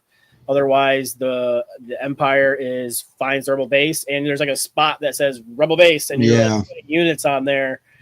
Tim and I actually during COVID played this game over webcam and stuff, and that was fantastic. It actually worked really well. The only real difference you have to do is have the rebellion player control. There's a probe deck that the Empire gets, because you basically every turn you get to draw 2 cards off the probe deck as you send probes out to different planets. So they're not there. They're not there because at the beginning of the game, the rebel player is going to take that probe deck, choose a planet to build their rebel base on, and then kind of hide it so it's not in that deck. And so you just have the rebellion player keep that deck, and then every turn they don't look, and they just show 2 cards to the Empire player. And that's the only little tweak you got to do to play this game online, and it's fantastic. This is, if I have time, this is my favorite 2-player game of all time, and it is my favorite Star Wars game of all time. It really is. Now, it's not the most time effective, right? If we only have like 20, 30 minutes, play a different one, but got a couple hours, I'm playing Star Wars Rebellion. Yep. 2 things about this one really fast. The expansion is called Rise of the Empire. And it's Rogue One, but that's not what it's called, but it's got the Rogue One characters is what I'm saying. I don't know what happened to my images here, but one of my favorite things is how the planets that you control give you the ability to build new fighters, and you create a queue of them that are unlocked each round. I really like how you can see what's coming each round for you. Yeah, it's great. Okay. Well, I'm still not going to do the game that I thought Bob was going to talk about, just in case it's his number 1, because I can preserve it. But if it's not his number 1, it can be mine. So all that being said, let's go into hard sci-fi. Let's go into real science. Story behind this game is, Mars is not actually the optimal planet to colonize. If you are in the upper atmosphere of Venus, it actually provides better conditions for humanity to survive in. And so Cities of Venus from 10 Robot Games, you are building these floating cities above and that are orbiting Venus, or not orbiting, but above Venus, and like in the upper stratosphere, like above the storms. And you are now sort of like crisis management. You're trying to generate resources, handle events, and the way your player board is slotted, you slide these cards into it, and then you place your workers, like in the different spots. You can get different resources. The deluxe editions of these games are just out of control and beautiful. But this game was really unique, really interesting. You're gonna lose workers. You're gonna lose people because you need your I forget what he calls them, VNaughts. You need your VNaughts, but they're gonna die because sometimes like parts of your ship get hit by storms and things like that, or your city. But this was a really unique game. Hadn't seen anything like it, and it was really ambitious from a publisher that I like quite a bit. So, yep, I really enjoyed this one. I like the second one a little bit better. Cities of Venus Survivors is really good as well. Yeah, but not out yet. Correct. And I already played that card. So you played that card. I used my fate chip to play the other version of that card. So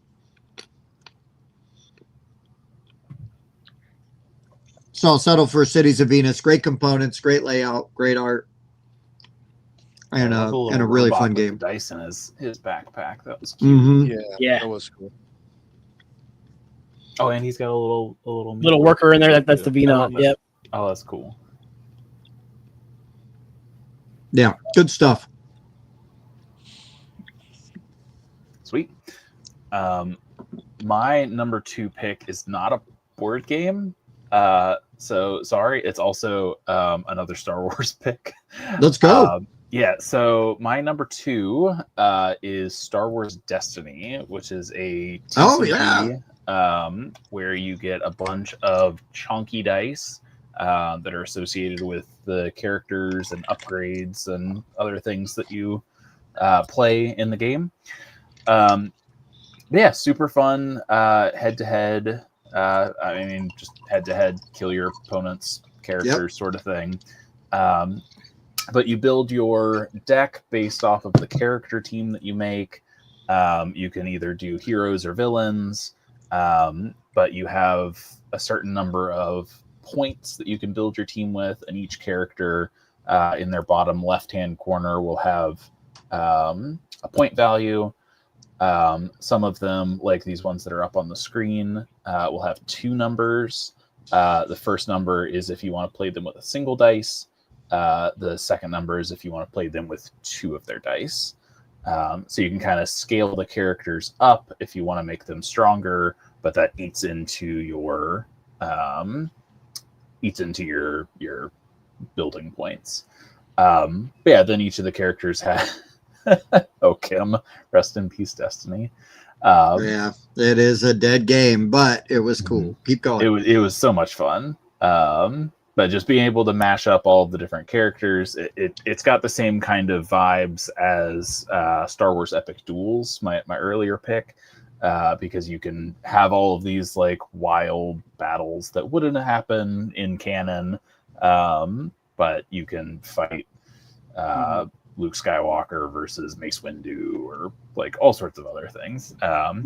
But yeah, and then the dice are huge and look ridiculous, but are super satisfying when you have a character with a bunch of upgrades on them, and you get to roll like a handful of 6 dice and just chuck them out there. Super fun game. I really enjoyed playing that one a lot. It was one that was when we had foster kids in the house, so that was one that we played a lot with. Right kids. So a lot of good memories and stuff with that game. Zoom in on that Kylo Ren real quick. I got a little beef with that. Vader's disciple. Well, that's the wrong language. I mean, don't you have to be following somebody while they're alive to be an actual disciple? No, come on, Bob. Vader's apostle, perhaps. Yeah.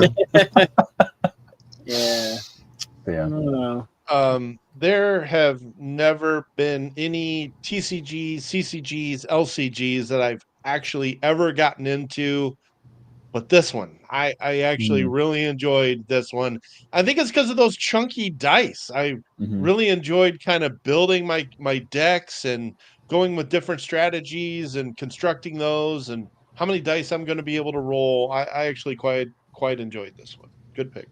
Yeah, it was a lot of fun, and one of the great things about it is like you can mix and match all of your characters, so you can play it competitively if you wanted to, or you can just play it with all of your favorite Star Wars characters. So like that's one of the draws that brought me to it, other than something like Magic the Gathering. Like there's no like I need an IP, which is lame, but no, not at all. If it works, it works.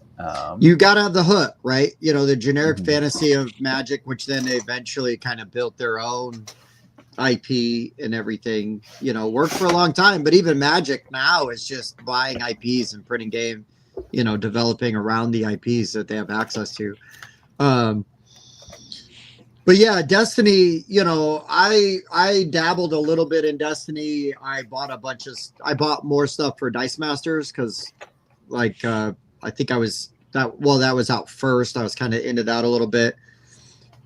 And I knew people that were playing Dice Masters. My problem with Destiny is that nobody I knew was playing Destiny. So I was just getting some of the stuff for myself.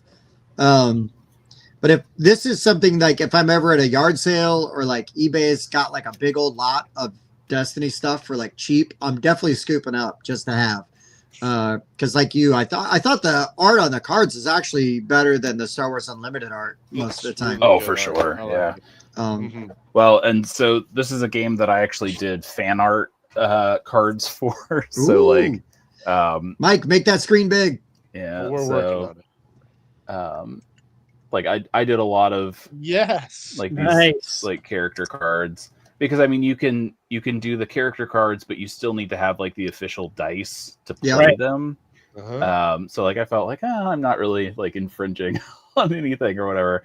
This is just for fun, but yeah, no, it was a lot of fun to get to like play around with these characters, and over the course of the years of playing it, I think I did over 100 illustrations, so I've got like a whole binder of these cards. Awesome. Hell yeah! And I feel like that was kind of a turning point in like my own illustration journey. Oh sure. So like just having that specific project, even though it's not like it wasn't like a client project or something that I would be working on, but having that consistent thing that I can fiddle with, it's fun, it's engaging, it's something that I was naturally motivated to do. I really saw a boost in my like illustration skills from when I started, and then when I finally did my last card. So Destiny holds a really like nostalgic place for me. Like I wish that the game was still going, because I'd love to play it. Like I've got a whole box full of decks that I've put together that like I can play as a board game now, because like you just grab whichever deck you want. Right. But yeah, no, it's a really special game for me. I didn't see who it was exactly, but I really liked your art on that last one, that Mandalorian. Sabine Wren. Yeah, Sabine Wren. Yeah, that was a good one. I like that. Killer. She's cool. Well, and again, right, like the whole idea, like, you know, you're passionate about it, you're into it, and then you're able to use that, right? Like, and little did you know maybe at the time, but you creating that stuff, you know, is sort of like, you know, in a weird way, like the compass, you know, pointing you in the direction that, you know, like honing your talents. Oh, for sure. You know, just by accident, you know, and Penelope Wren. Oh, sorry. Well, no, I mean, it is actually a more direct connection than that, because some of the guys that I had met through doing these illustrated cards are the ones that hired me for their project called Worn Wanderers. We know them, Dennis and them. Yeah, the Clairmancy guys. They're actually the reason that I got into the hobby space as a whole, because I went to Gen Con to help them kind of promote the game, and that was my first like entry into like the board game. I should have recognized that was your art, man. I've got a ton of Worn Wanderers pins. Yeah. Yeah, the Worn Wanderer stuff that's all my characters. I should have recognized that. But yeah, so that connection only came about because I was doing this little side project that I was doing just for fun and sharing on the line or whatever. So like for artists and any other creatives and stuff out there, just keep making stuff, even if you don't see the profitable point to it or whatever. Just keep doing stuff. You never know, man. Yeah. You never know where these connections are going to lead, and if you're enjoying it, that's the most important. Do not let your creativity dry up. You know, embrace it. Yeah. I see it now. I see it. Oh, the Worn Wanderers art, dude. I see the beginning, the evolution of Parker's art style for sure. No, dude, I've got. Hold on, not even that far away. I've got Worn Wanderers cards right here. Yeah, and right there on the back, damn it. Clairmancy, Parker Simpson. Yeah. Son of a biscuit. Yeah, but that's the cool thing about this game is like you've got all of your little characters are pins. But yeah, so you pin them up, and you've got your little cards and stuff that you rotate. Yeah, super fun game too. It's kind of TCG adjacent because you're collecting the enamel pins and stuff. But yeah, that was a really fun project to work on. They've actually got a Kickstarter coming later this year. I don't think they've got the specific date, but they do have Kickstarter for their second set. I'll have to reach out to Dennis. Talk to him. Definitely check that out. You know, it's called Dennis. Yeah. The Thank you, Pop. ties that bind us all together, as I highlight this specific screen here, of content done by Kim, us, and me. How about that? Hilarious. Look at that. Nice. And Kim is the reason I know about War and Wanderers, because she sort of facilitated us meeting at Gen Con a couple years ago. But yeah, and then Kim also is the reason why we know about Parker, because she was like, hey, you really need to check out Trash Dash. And Kim knows what's up.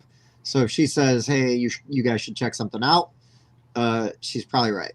Yeah, Kim is the glue that holds the board game community together. Yeah, she's one of those people that it's like, if you've met Kim and you don't like her, I don't like you. She's just one of those people. Like, I don't know how you don't like Kim. Her and Jim both awesome people.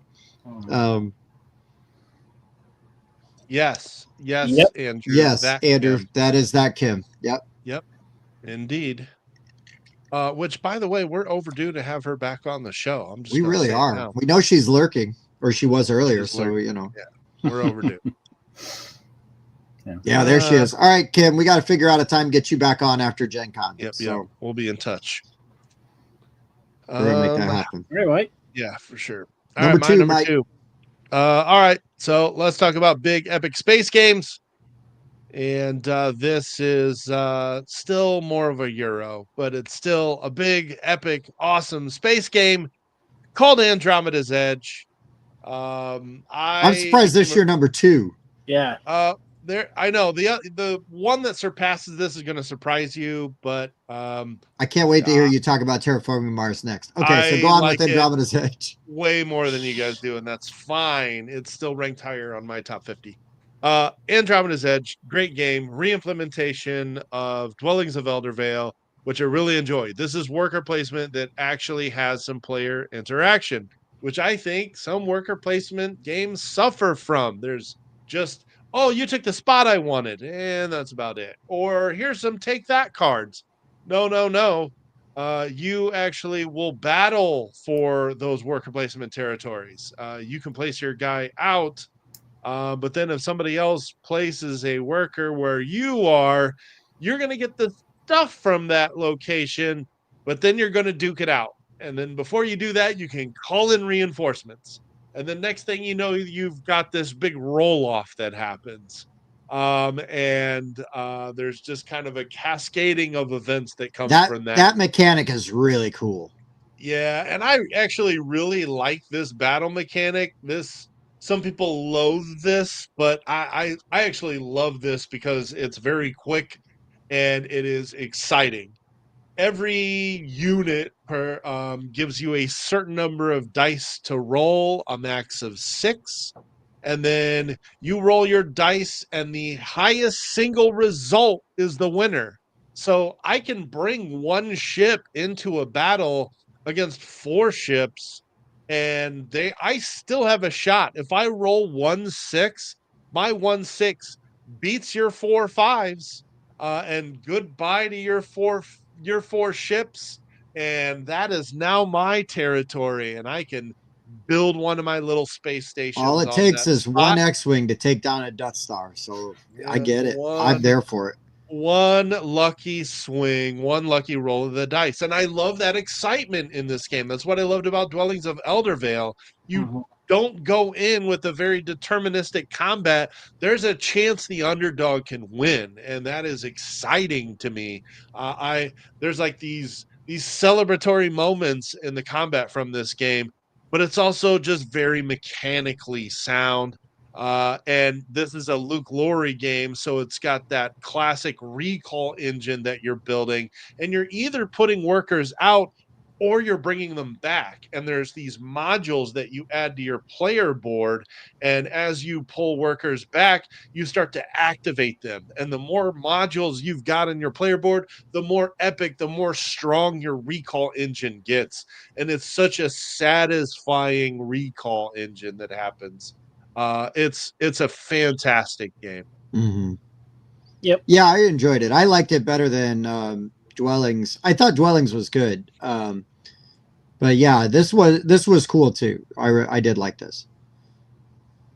This is a terrible time to bring this up, but there is a conflict with that date that we'll have to discuss later, and I'm very sad, but it means I and possibly we may not be able to make it to Nerdapalooza. What's October 18th? That is that also Tabletop Adventure. Oh, damn it. I was already like in my brain, like working out how to get there. Like, do I just take the kids? And with that one being closer, anywho, we'll talk. We'll talk. It's gonna be hard to pass up one that's 40 minutes away for one that's 40 hours away. 40 hours. 40 hours. Walking? Good. Yeah. 4 hours away. Mike's riding a bike this year. Yeah, let me grab some more whiskey, guys. But anyway, Luke Laurie, fantastic designer, Cardboard Alchemy, amazing publisher, and Andromeda's Edge, amazing space game. Very, very good. And if you have the choice, I would recommend Andromeda's Edge over Dwellings. Any games. Yeah. They improved it. All right. Without further ado, it's on to Bob for number 1.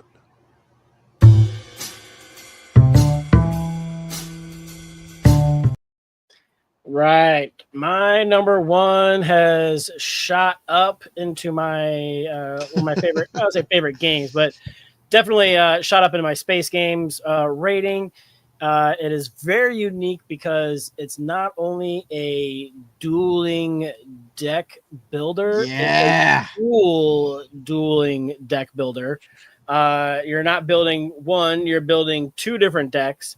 You have a it's called, I guess I should tell you what it's called. It's called The Last Command, and you are building a deck for your different systems. You have your engineering system, your comm system, and your tactical systems, and you're buying cards to put into that deck. And then you have your crew deck, and you're buying all these different crew members who specialize in those 3 different things to go into your crew deck. Now, one of the unique things about this is you have a 3-card hand, and as you draw cards, you're choosing which deck you want to draw cards from. And then your crew, you can play to any one of those 3 systems. They typically will add energy to that system that you're going to use to play those system cards out. And a lot of them will have a secondary effect that triggers as well. And then once you play your systems down, they have to go into the specific system slot that requires them, right? So your engineering has to go engineering, comms, and so on. And then you play those cards out. You spend the energy in that section to play them. A lot of them will have a coming into play ability that will trigger, and then some of them will have an ability that triggers toward the end of your turn that says as long as you have the right type of crew member in that section, it'll trigger like an ongoing ability. And then you're buying cards either from those 3 crew decks on the left-hand side there, so you can buy specific types of crew members, or you're buying cards from those 2, 4, 6 piles on the right-hand side there, because there's 2 from each system always available, adding them to your discard pile. But then when your decks run out, so say you want to draw a crew card and your crew card run out, you take all your crew members in play plus your discard pile, you shuffle them together, create another draw deck, and then you start drawing from there. And that's how you get the coming into play abilities to trigger again. And then you've got 20 life on your ship, and you're trying to deal damage to the other person's ship. And you're spending money, like I said, to recruit all these people and these things. And it's just super interesting because you're not just building one deck. You have the 2 decks that you're trying to work on and yes, 2 that you're working on. And the market is, you're not really waiting on AP from the marketplace because you're just buying the top card of one of those crew members. And then you got just those 2 choices from each system that you're choosing from. So the turns are pretty quick. and the game lasts maybe an hour or so. There's these fun malfunction cards that you put into people's decks, and then they draw them. Fun. They take damage, and they go back to their discard pile, but then they get to draw another card. Oh no! Look, another malfunction. Take more damage. Draw another card. And then they have like repairs where you get to discard those cards either back to like the main discard pile, or you can discard them into somebody else's discard pile and be like, oh, you left this in my deck. You might want that back. And but no, it's super interesting. We just found this game at Origins this past year. Mm-hmm. We got taught it, and Tim and I loved it. And so we played a couple times, and I've actually pulled it out and taught it to a couple people at a convention. I taught Mike how to play the other day. It's just gone over really well, and it's super interesting. Yeah, this is really solid. This could have been my number one, but I had a feeling it was going to be on your list, Bob, so I made sure to leave it off. It's a really good game, and it's very unique in the deck building genre. Yeah. Oh, yeah, absolutely. Absolutely. It's super cool. If you get the opportunity to check this out, 100% recommend if you like deck building. And it's a dual deck building duel. And head-to-head. All right, so I will go with my number one. Then it is another game that is not out, but we're talking about I was just kind of thinking about this. This game was going to be on my list regardless. It's the anti-terraforming Mars game, and that's why it's so cool and crazy and darkly themed. But I'm going to talk about Seismic. So Seismic is all these corporations have gone over to this other planet, right? We found this planet, and they're all terraforming it. But the problem is they've terraformed it so much that the planet is about to fall apart. So you are rushing to basically complete your spaceship so that you can launch and get the hell out of there as like literally the tiles, the ground falls out from beneath you. This game is chaotic and fun and has some really interesting action selection mechanics based on like the cards you play. They're going to activate different sections of your player board. Everybody, it's asymmetric powers. It's crazy. It's crazy. This game, it's very swingy. You do not go in with a plan because it will not happen. So you've got to be okay with sort of a lot of chaos and some randomness, but the table presence of this game, the tension and the experience playing this game, super fun. Absolutely nothing like it. And I'm just a sucker for the really sardonic, darkly humored theme behind it. But just a great looking game, and the way you build your shuttle, it's like you start with like the frame of it, and you're inserting pieces like into it, like slotting sections into it. Well, another cool thing is that board is round, all right, and so like the spaces on this side are adjacent to the spaces on this side, so you really got to kind of pay attention, because before you know it, somebody over here is like whoop over here on your back door, stealing the plan. Because the thing is, like, everybody has the plans to one section of this thing, and you have to basically steal them from other players so that you can build that section of the rocket. And, it's pretty interesting. It takes it wraps around like a globe. Yes, because it's supposed to be like a globe, not physically, but yeah, right, interesting. So it kind of makes like all these spots kind of adjacent, and makes the board much smaller than it looks. It looks huge, but you can really get around there super quick. And then once the holes and lava starts popping out, it gets real small. Yeah, right, because those tile pieces, like, eventually they just start going away, and there's lava underneath all that, and then you can't really, the floor is lava, like, for real. Yeah. Good picks. I'll add one part to this: is the table presence is bonkers, because these rockets are like 8 inches tall. Yeah, they're seriously 8 huge. inches, like Mike says. Yeah, Mike says that's 8 inches, I think, right? Well, that's why the Lord blessed me with tiny hands. So. Good. All right. Jim. I may have something to say about one of those soon. There we go. Yeah, Kim, I I would love to play your Star Wars Clone Wars. That's for sure. I got that. We need to bust it out.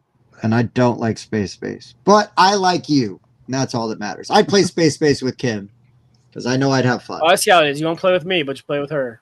Yeah, because she's nice. Oh, she said she could play Space every day of the week. Oh, God. I said once. Let's not get crazy. It's like it carried away. Yeah, come on. Don't push the baby. All right, Parker, what do you got? What do you got for number one?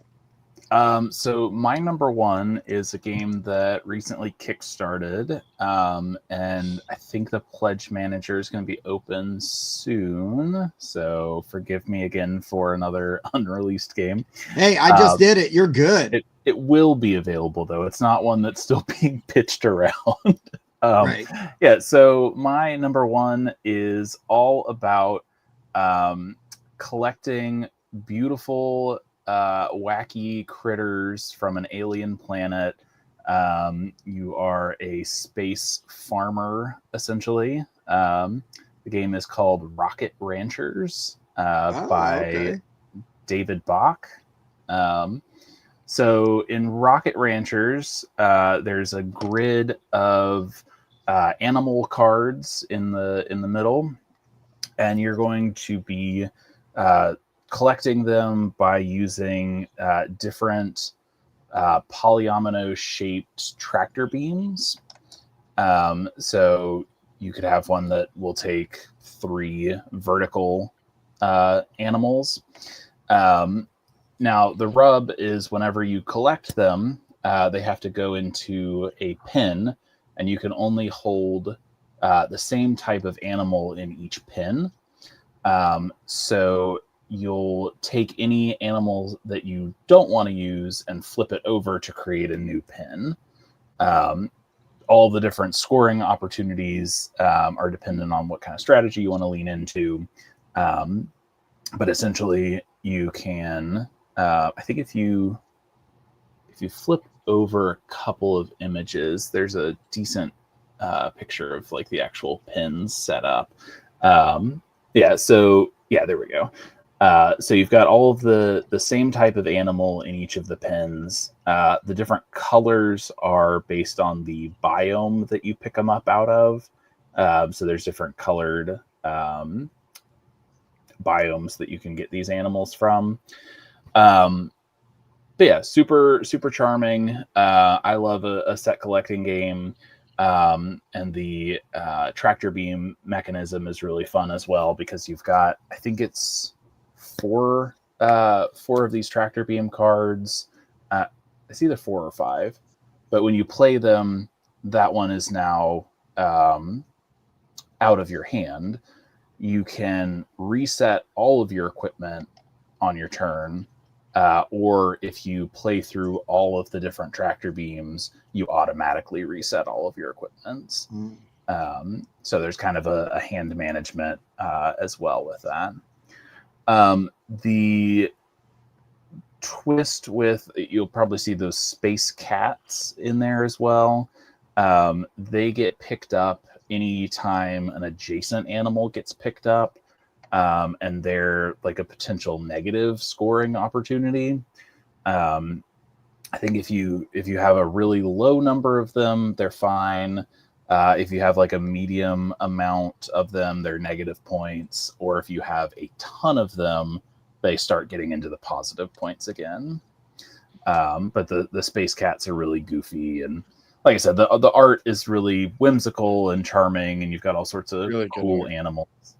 I believe Cam Kendall, the artist, he recently did art for an all-play game. I can't remember what that one was called. Let me peek at it real quick. Oh, no, Odd Lands is what it was called. Oh, yeah. So that was another one with a bunch of like wacky creatures and stuff in it. I think there's a pigeon horse in that one, which I absolutely love. Hell yeah. Shiny pigeon. But But yeah, so the art style is what initially attracted me to Rocket Ranchers, but the gameplay is just fantastic and really lightweight. Plays in like half an hour or so, I think. So it's a nice nice game to get to the table for like casual players, which is definitely my speed. So Right on. That's my number one. It's Rocket That Ranchers. Is great art and sounds like a lot of fun. Mm-hmm.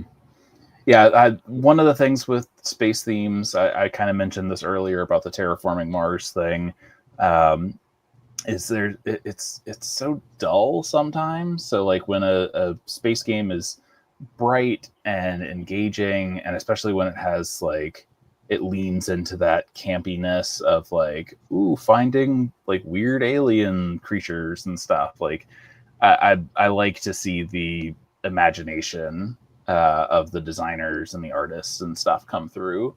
Like there's definitely a place for like the strict like science based sci-fi stuff. But especially with games, like I want to see wacky, goofy stuff. It's far more appealing for me. So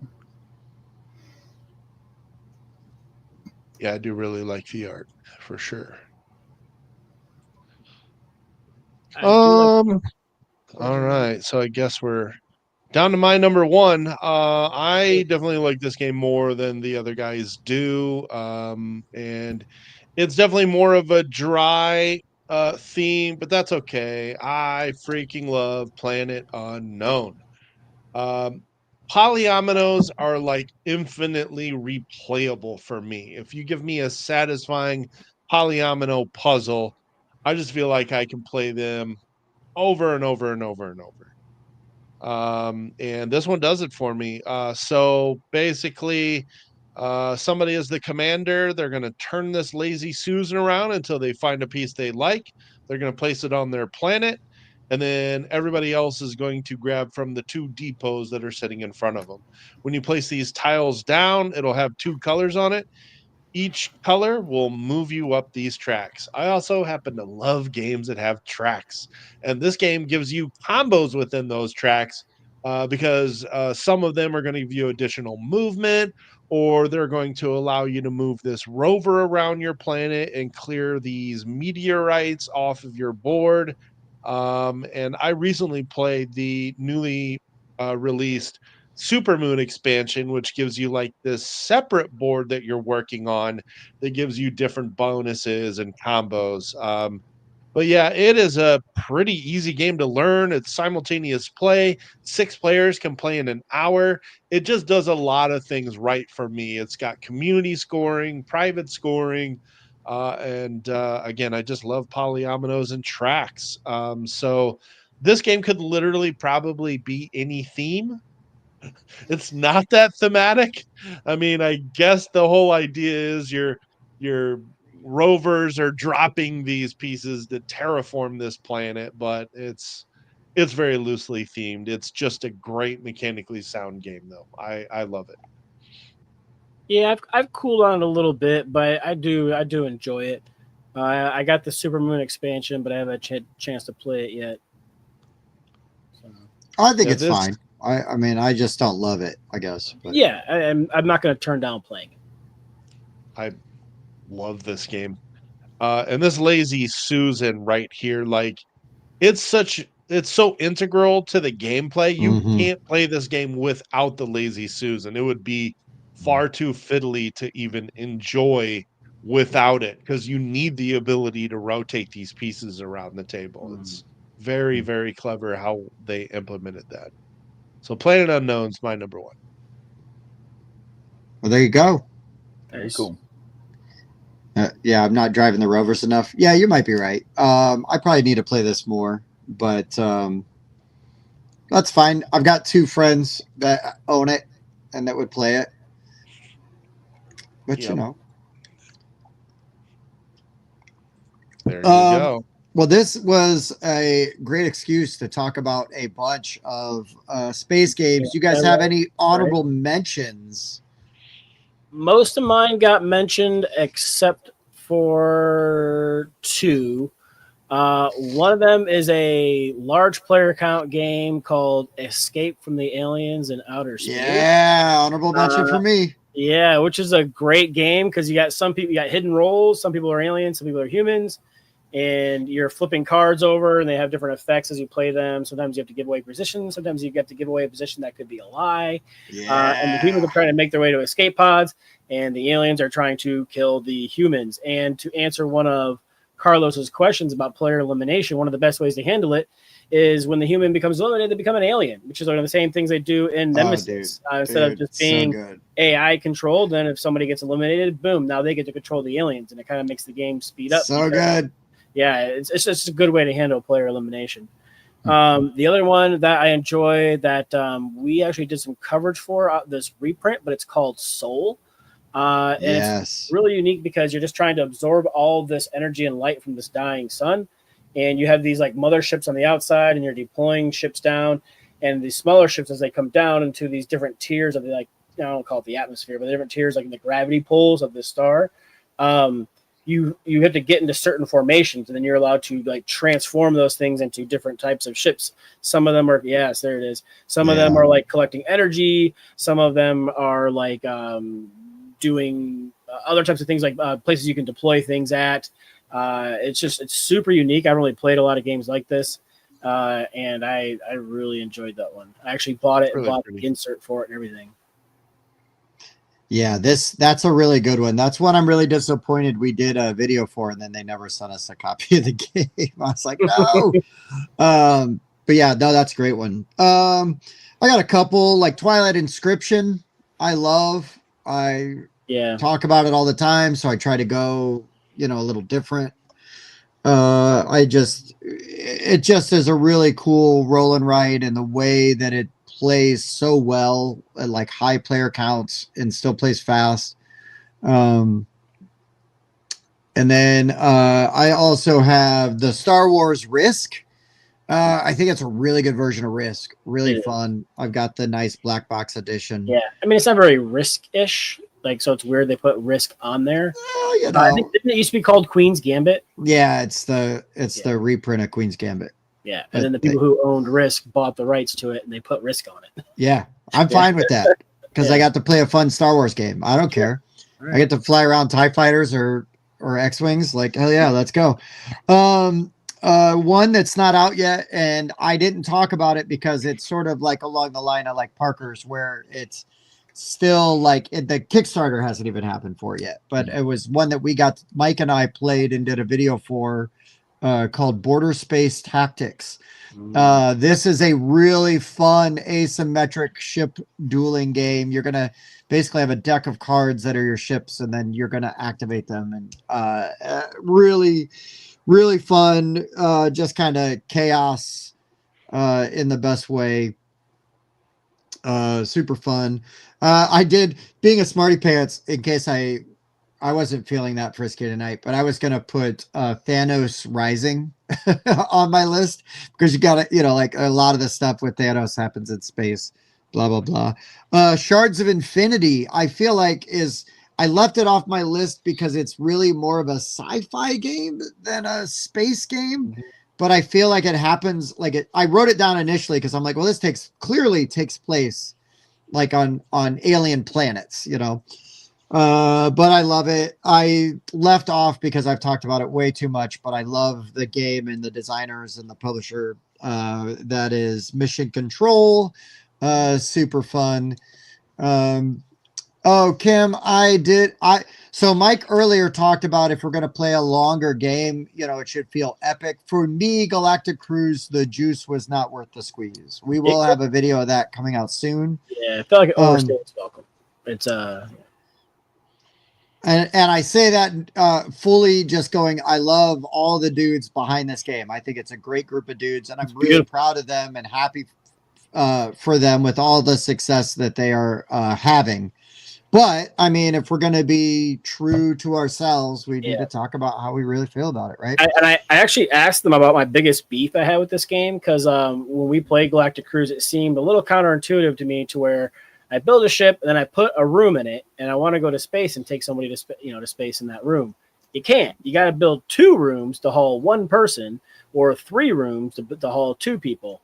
And so I asked them why, why not have like, a person in each room, then maybe have that be like a bonus person that you could take with you if you can afford to feed them and whatnot. And they're like, well, 2, 2, and 2 just made sense to us. And I was like, it drags the game out. It really kind of makes the first bit of the game a bit of a slog to kind of get going and get resources. Like if I could just build a ship with 1 room, throw a dude in it, and take them on a trip, like I could really like get going, and the game, instead of being like 5 to 6 hours, could be like 2 hours. Yeah, it played way too long for my taste. It was a learning game, but still, it was long. And it has some excellent mechanics in there. Don't get that long. I really like the action selection mechanic in that game. The way that when you place and you can choose like linked areas. That was very cool with the little gears on there and whatnot. Yeah, some really great stuff in there. But all in all, just didn't come together for like as a full experience for me. But I hope you like it. I hope you have a way better experience than I did. I really hope you play it and love it. The last couple I'll mention, Galaxy Trucker. It's just insanity. Super fun. It's, again, chaos. You're building your ship as fast as you can, and then you're just going to see which ship gets beat up the least amount by the time you get to the end of it. A really sort of a older game now by today's standards, but a really unique one is called Chaosmos. You're flying around from planet to planet. You're trying to find like the cosmic egg. But the thing is on the planets, when you go to a planet, you're gonna open up the envelope with those cards, and you can lay traps for other players on those planets by putting cards in the deck, into those envelopes. And maybe somebody thinks you have the egg, which everybody wants, right? The MacGuffin. But you can hide it on a planet and then draw everybody away from it and then go back later and get it. There's lots of bluffing in this exploration. It's pretty fun. It's a Joey Vigor design. He hasn't done a ton of games, but he did one that I absolutely love called Growl. And then the last one is an old mass market game that I loved as a kid. And but it was really fun and puzzly, and that is the Omega Virus.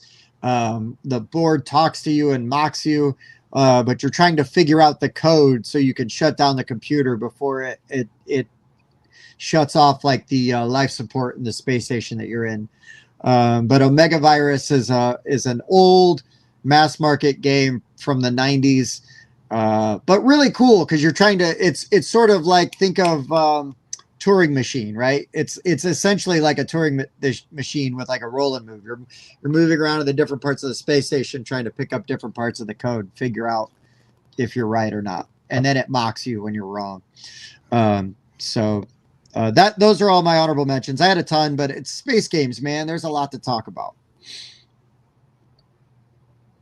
My main honorable mention was the one I had said about earlier, Sunrise Mechanite. I gotta look that thing up, dude. That sounds amazing. Mech parts. That's pretty cool. I think the only other one that almost made my list was Mission Red Planet. Oh yeah. I love any game with the like simultaneous reveal, like flip and reveal, and then go through the numbers or whatever. That's really my jam. Haven't played it in a while, but really, really cool game. I love the like steampunk art style to it as well. Like I mentioned earlier, like space games sometimes fall into a specific trope. Sure. So it was neat to see them take it in a different direction. So yeah, that's all I got. That is a good one. Support 6 as well. Mm-hmm. I got a couple real quick. Gaia Project is always excellent. Definitely like the improvements they made to that over Terraforming Mars. Chimera Station is an out-of-print TMG worker placement game where your workers can be customized, and they're aliens that you're splicing and giving them different appendages that allow them to be better at certain actions than others. Meanwhile, you're doing this inside of a space station. Dark Moon is one of my all-time favorite social deduction games. and I love social deduction. And this one I've just played a ton. We talk about Clank way too much, but Clank in Space is still excellent. How did I forget Clank in Space and like Battlestar? Those are obviously some greats. Yeah, Battlestar is kind of yeah. It's okay. Last Light was really good.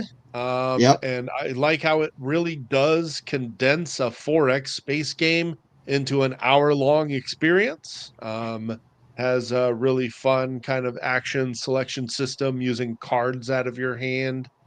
And my last one is Sidereal Confluence, which is kind of a heavy trading game that supports, I believe, like 8 people. It becomes one heck of a table hog, but you are an alien faction that specializes in creating a certain resource, and you're trying to complete quests, and you'll need to trade your resources with other aliens to complete these quests. It's very good if you like player interaction and trading in games. So that's all. Right on. Right on. Yeah, I see Trevor saying StarCraft. I never played StarCraft. Years since I have played it, Trevor, but you know, it's a monster, and there's a lot to teach because of how asymmetric it is, but it is really good. Kim, we were actually asked one time, like, if we could like pick an IP to make a game out of, and I actually picked Firefly, but I would like to make it in a version that plays in 60 to 90 minutes because I love Firefly, and I think it could be a really fun game because I really enjoy Pick Up and Deliver, and it could be that type of a game. But I see people playing. Oh, we also lost Tim. There's 2 Tims. They're multiplying. It takes way too long, and I want a game that's Firefly themed that I can play in 60 to 90 minutes and still get my fix. I have that Firefly game, but I've never played it. Yeah. Hey, Ty showed up just in time. Oh, hey. As we're about to sign off. What's up? Yeah, right.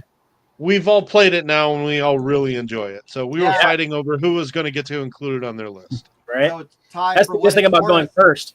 What it's worth, it could have been a couple of our number ones. So yeah, Bob he hogged it. Yep. So it's fine. Oof. I mean, I guess I. Hey, if it's fun, if you're having a good time while you're doing it, all right. Fine.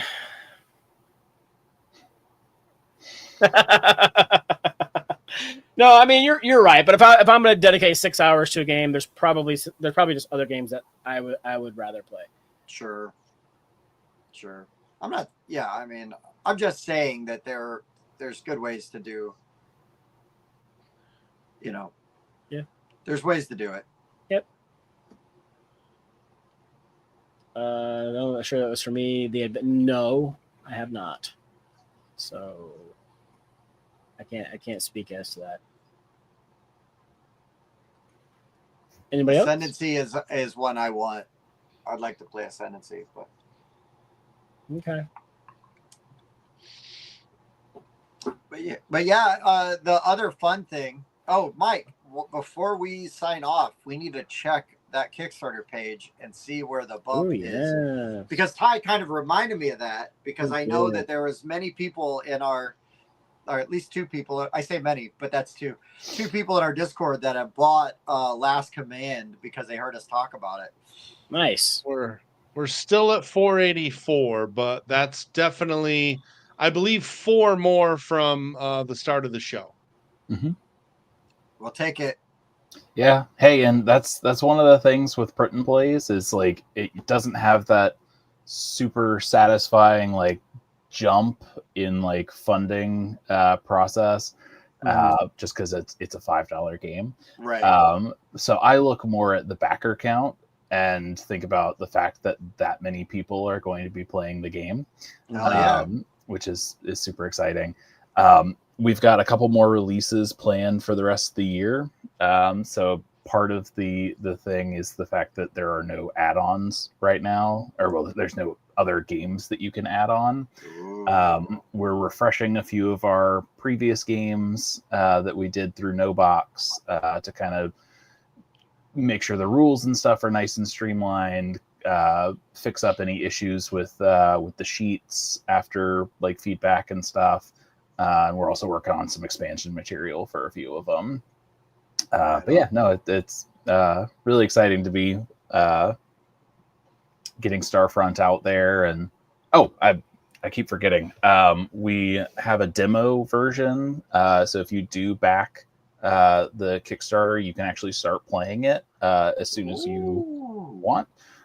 It's just a single map, and it's the low ink version, so it's just black and white.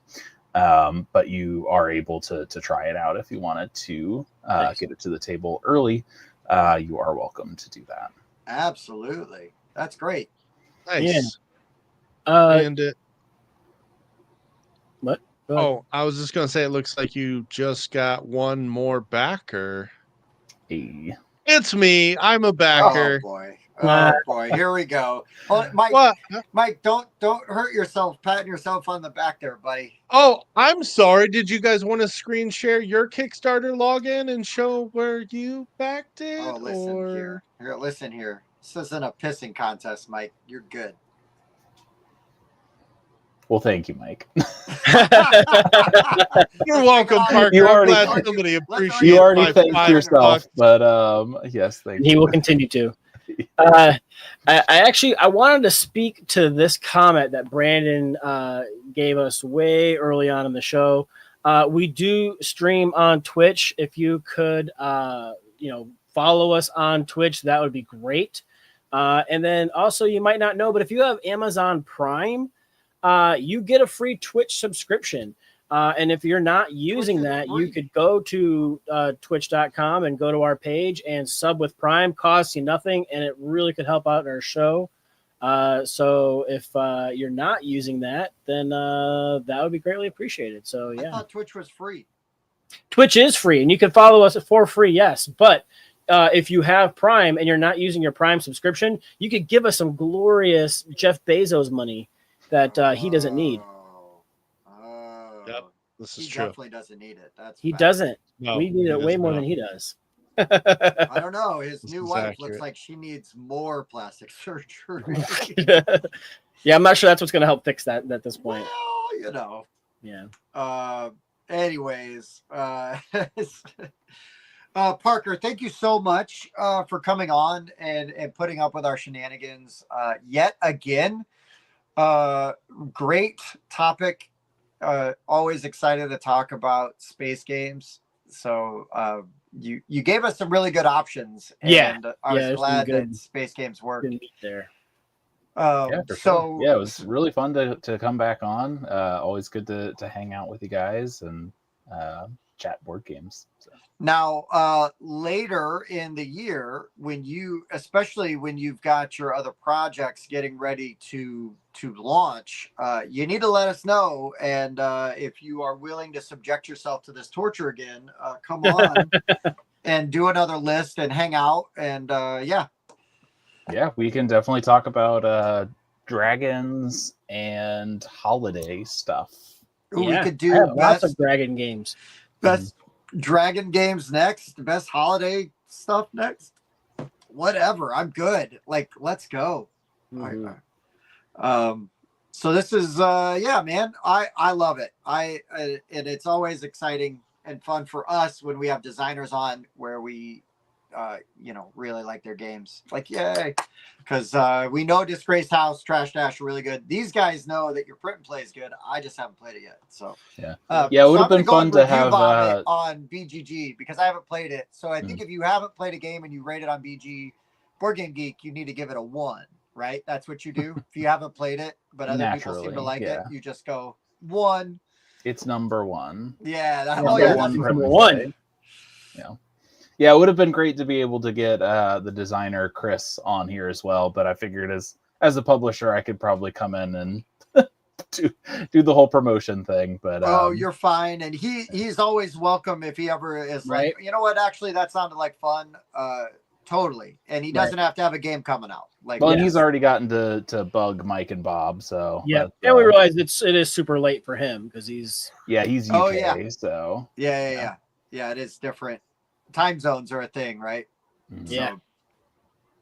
So I get that. I do get that. But thank you for making the time. I know it's tough when you got little kids. Thankfully, mine are getting a little older, so it gets easier. I point because they're upstairs making noise, or at least my daughter is. But what you doing on a school night? Never mind. What you did on this late on a school night? Yeah, no school.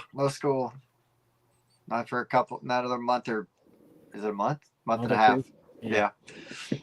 But and now she's a night owl. She used to be the kid that fell asleep at like 9 o'clock every night, no matter what. And now she's like, Dad, I stayed up till 5 a.m. And I'm just like, why? Why would you do that to yourself? Because I'm old. But anyways, you guys got anything else before we sign off? Nope. Yes, Trevor. Listen to Trevor. He's a smart dude. Yeah, he is a smart dude, and he's smart because he's here every week. Also, it's true, right?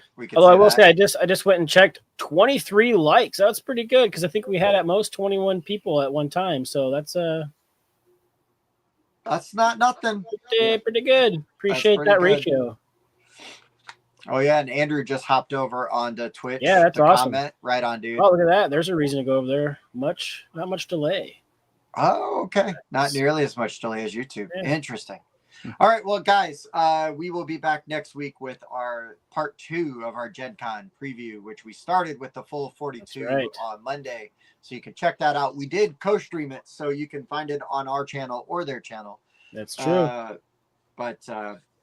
So yeah, check that out. As always, check out all our other videos that we've got coming out. We got lots of stuff coming out. Oh golly, it feels like almost every day. And like, subscribe, tell your friends, alienate friends and family by telling them about the show and asking them to subscribe. And with that, for the Board Game Rundown, I've been Tim, Bob, Mike, Parker. Yes, we will see you guys next time. Go back Parker's game right now. It's $5. Come on, it's got coffee. Come on. Put your money where your mouth is.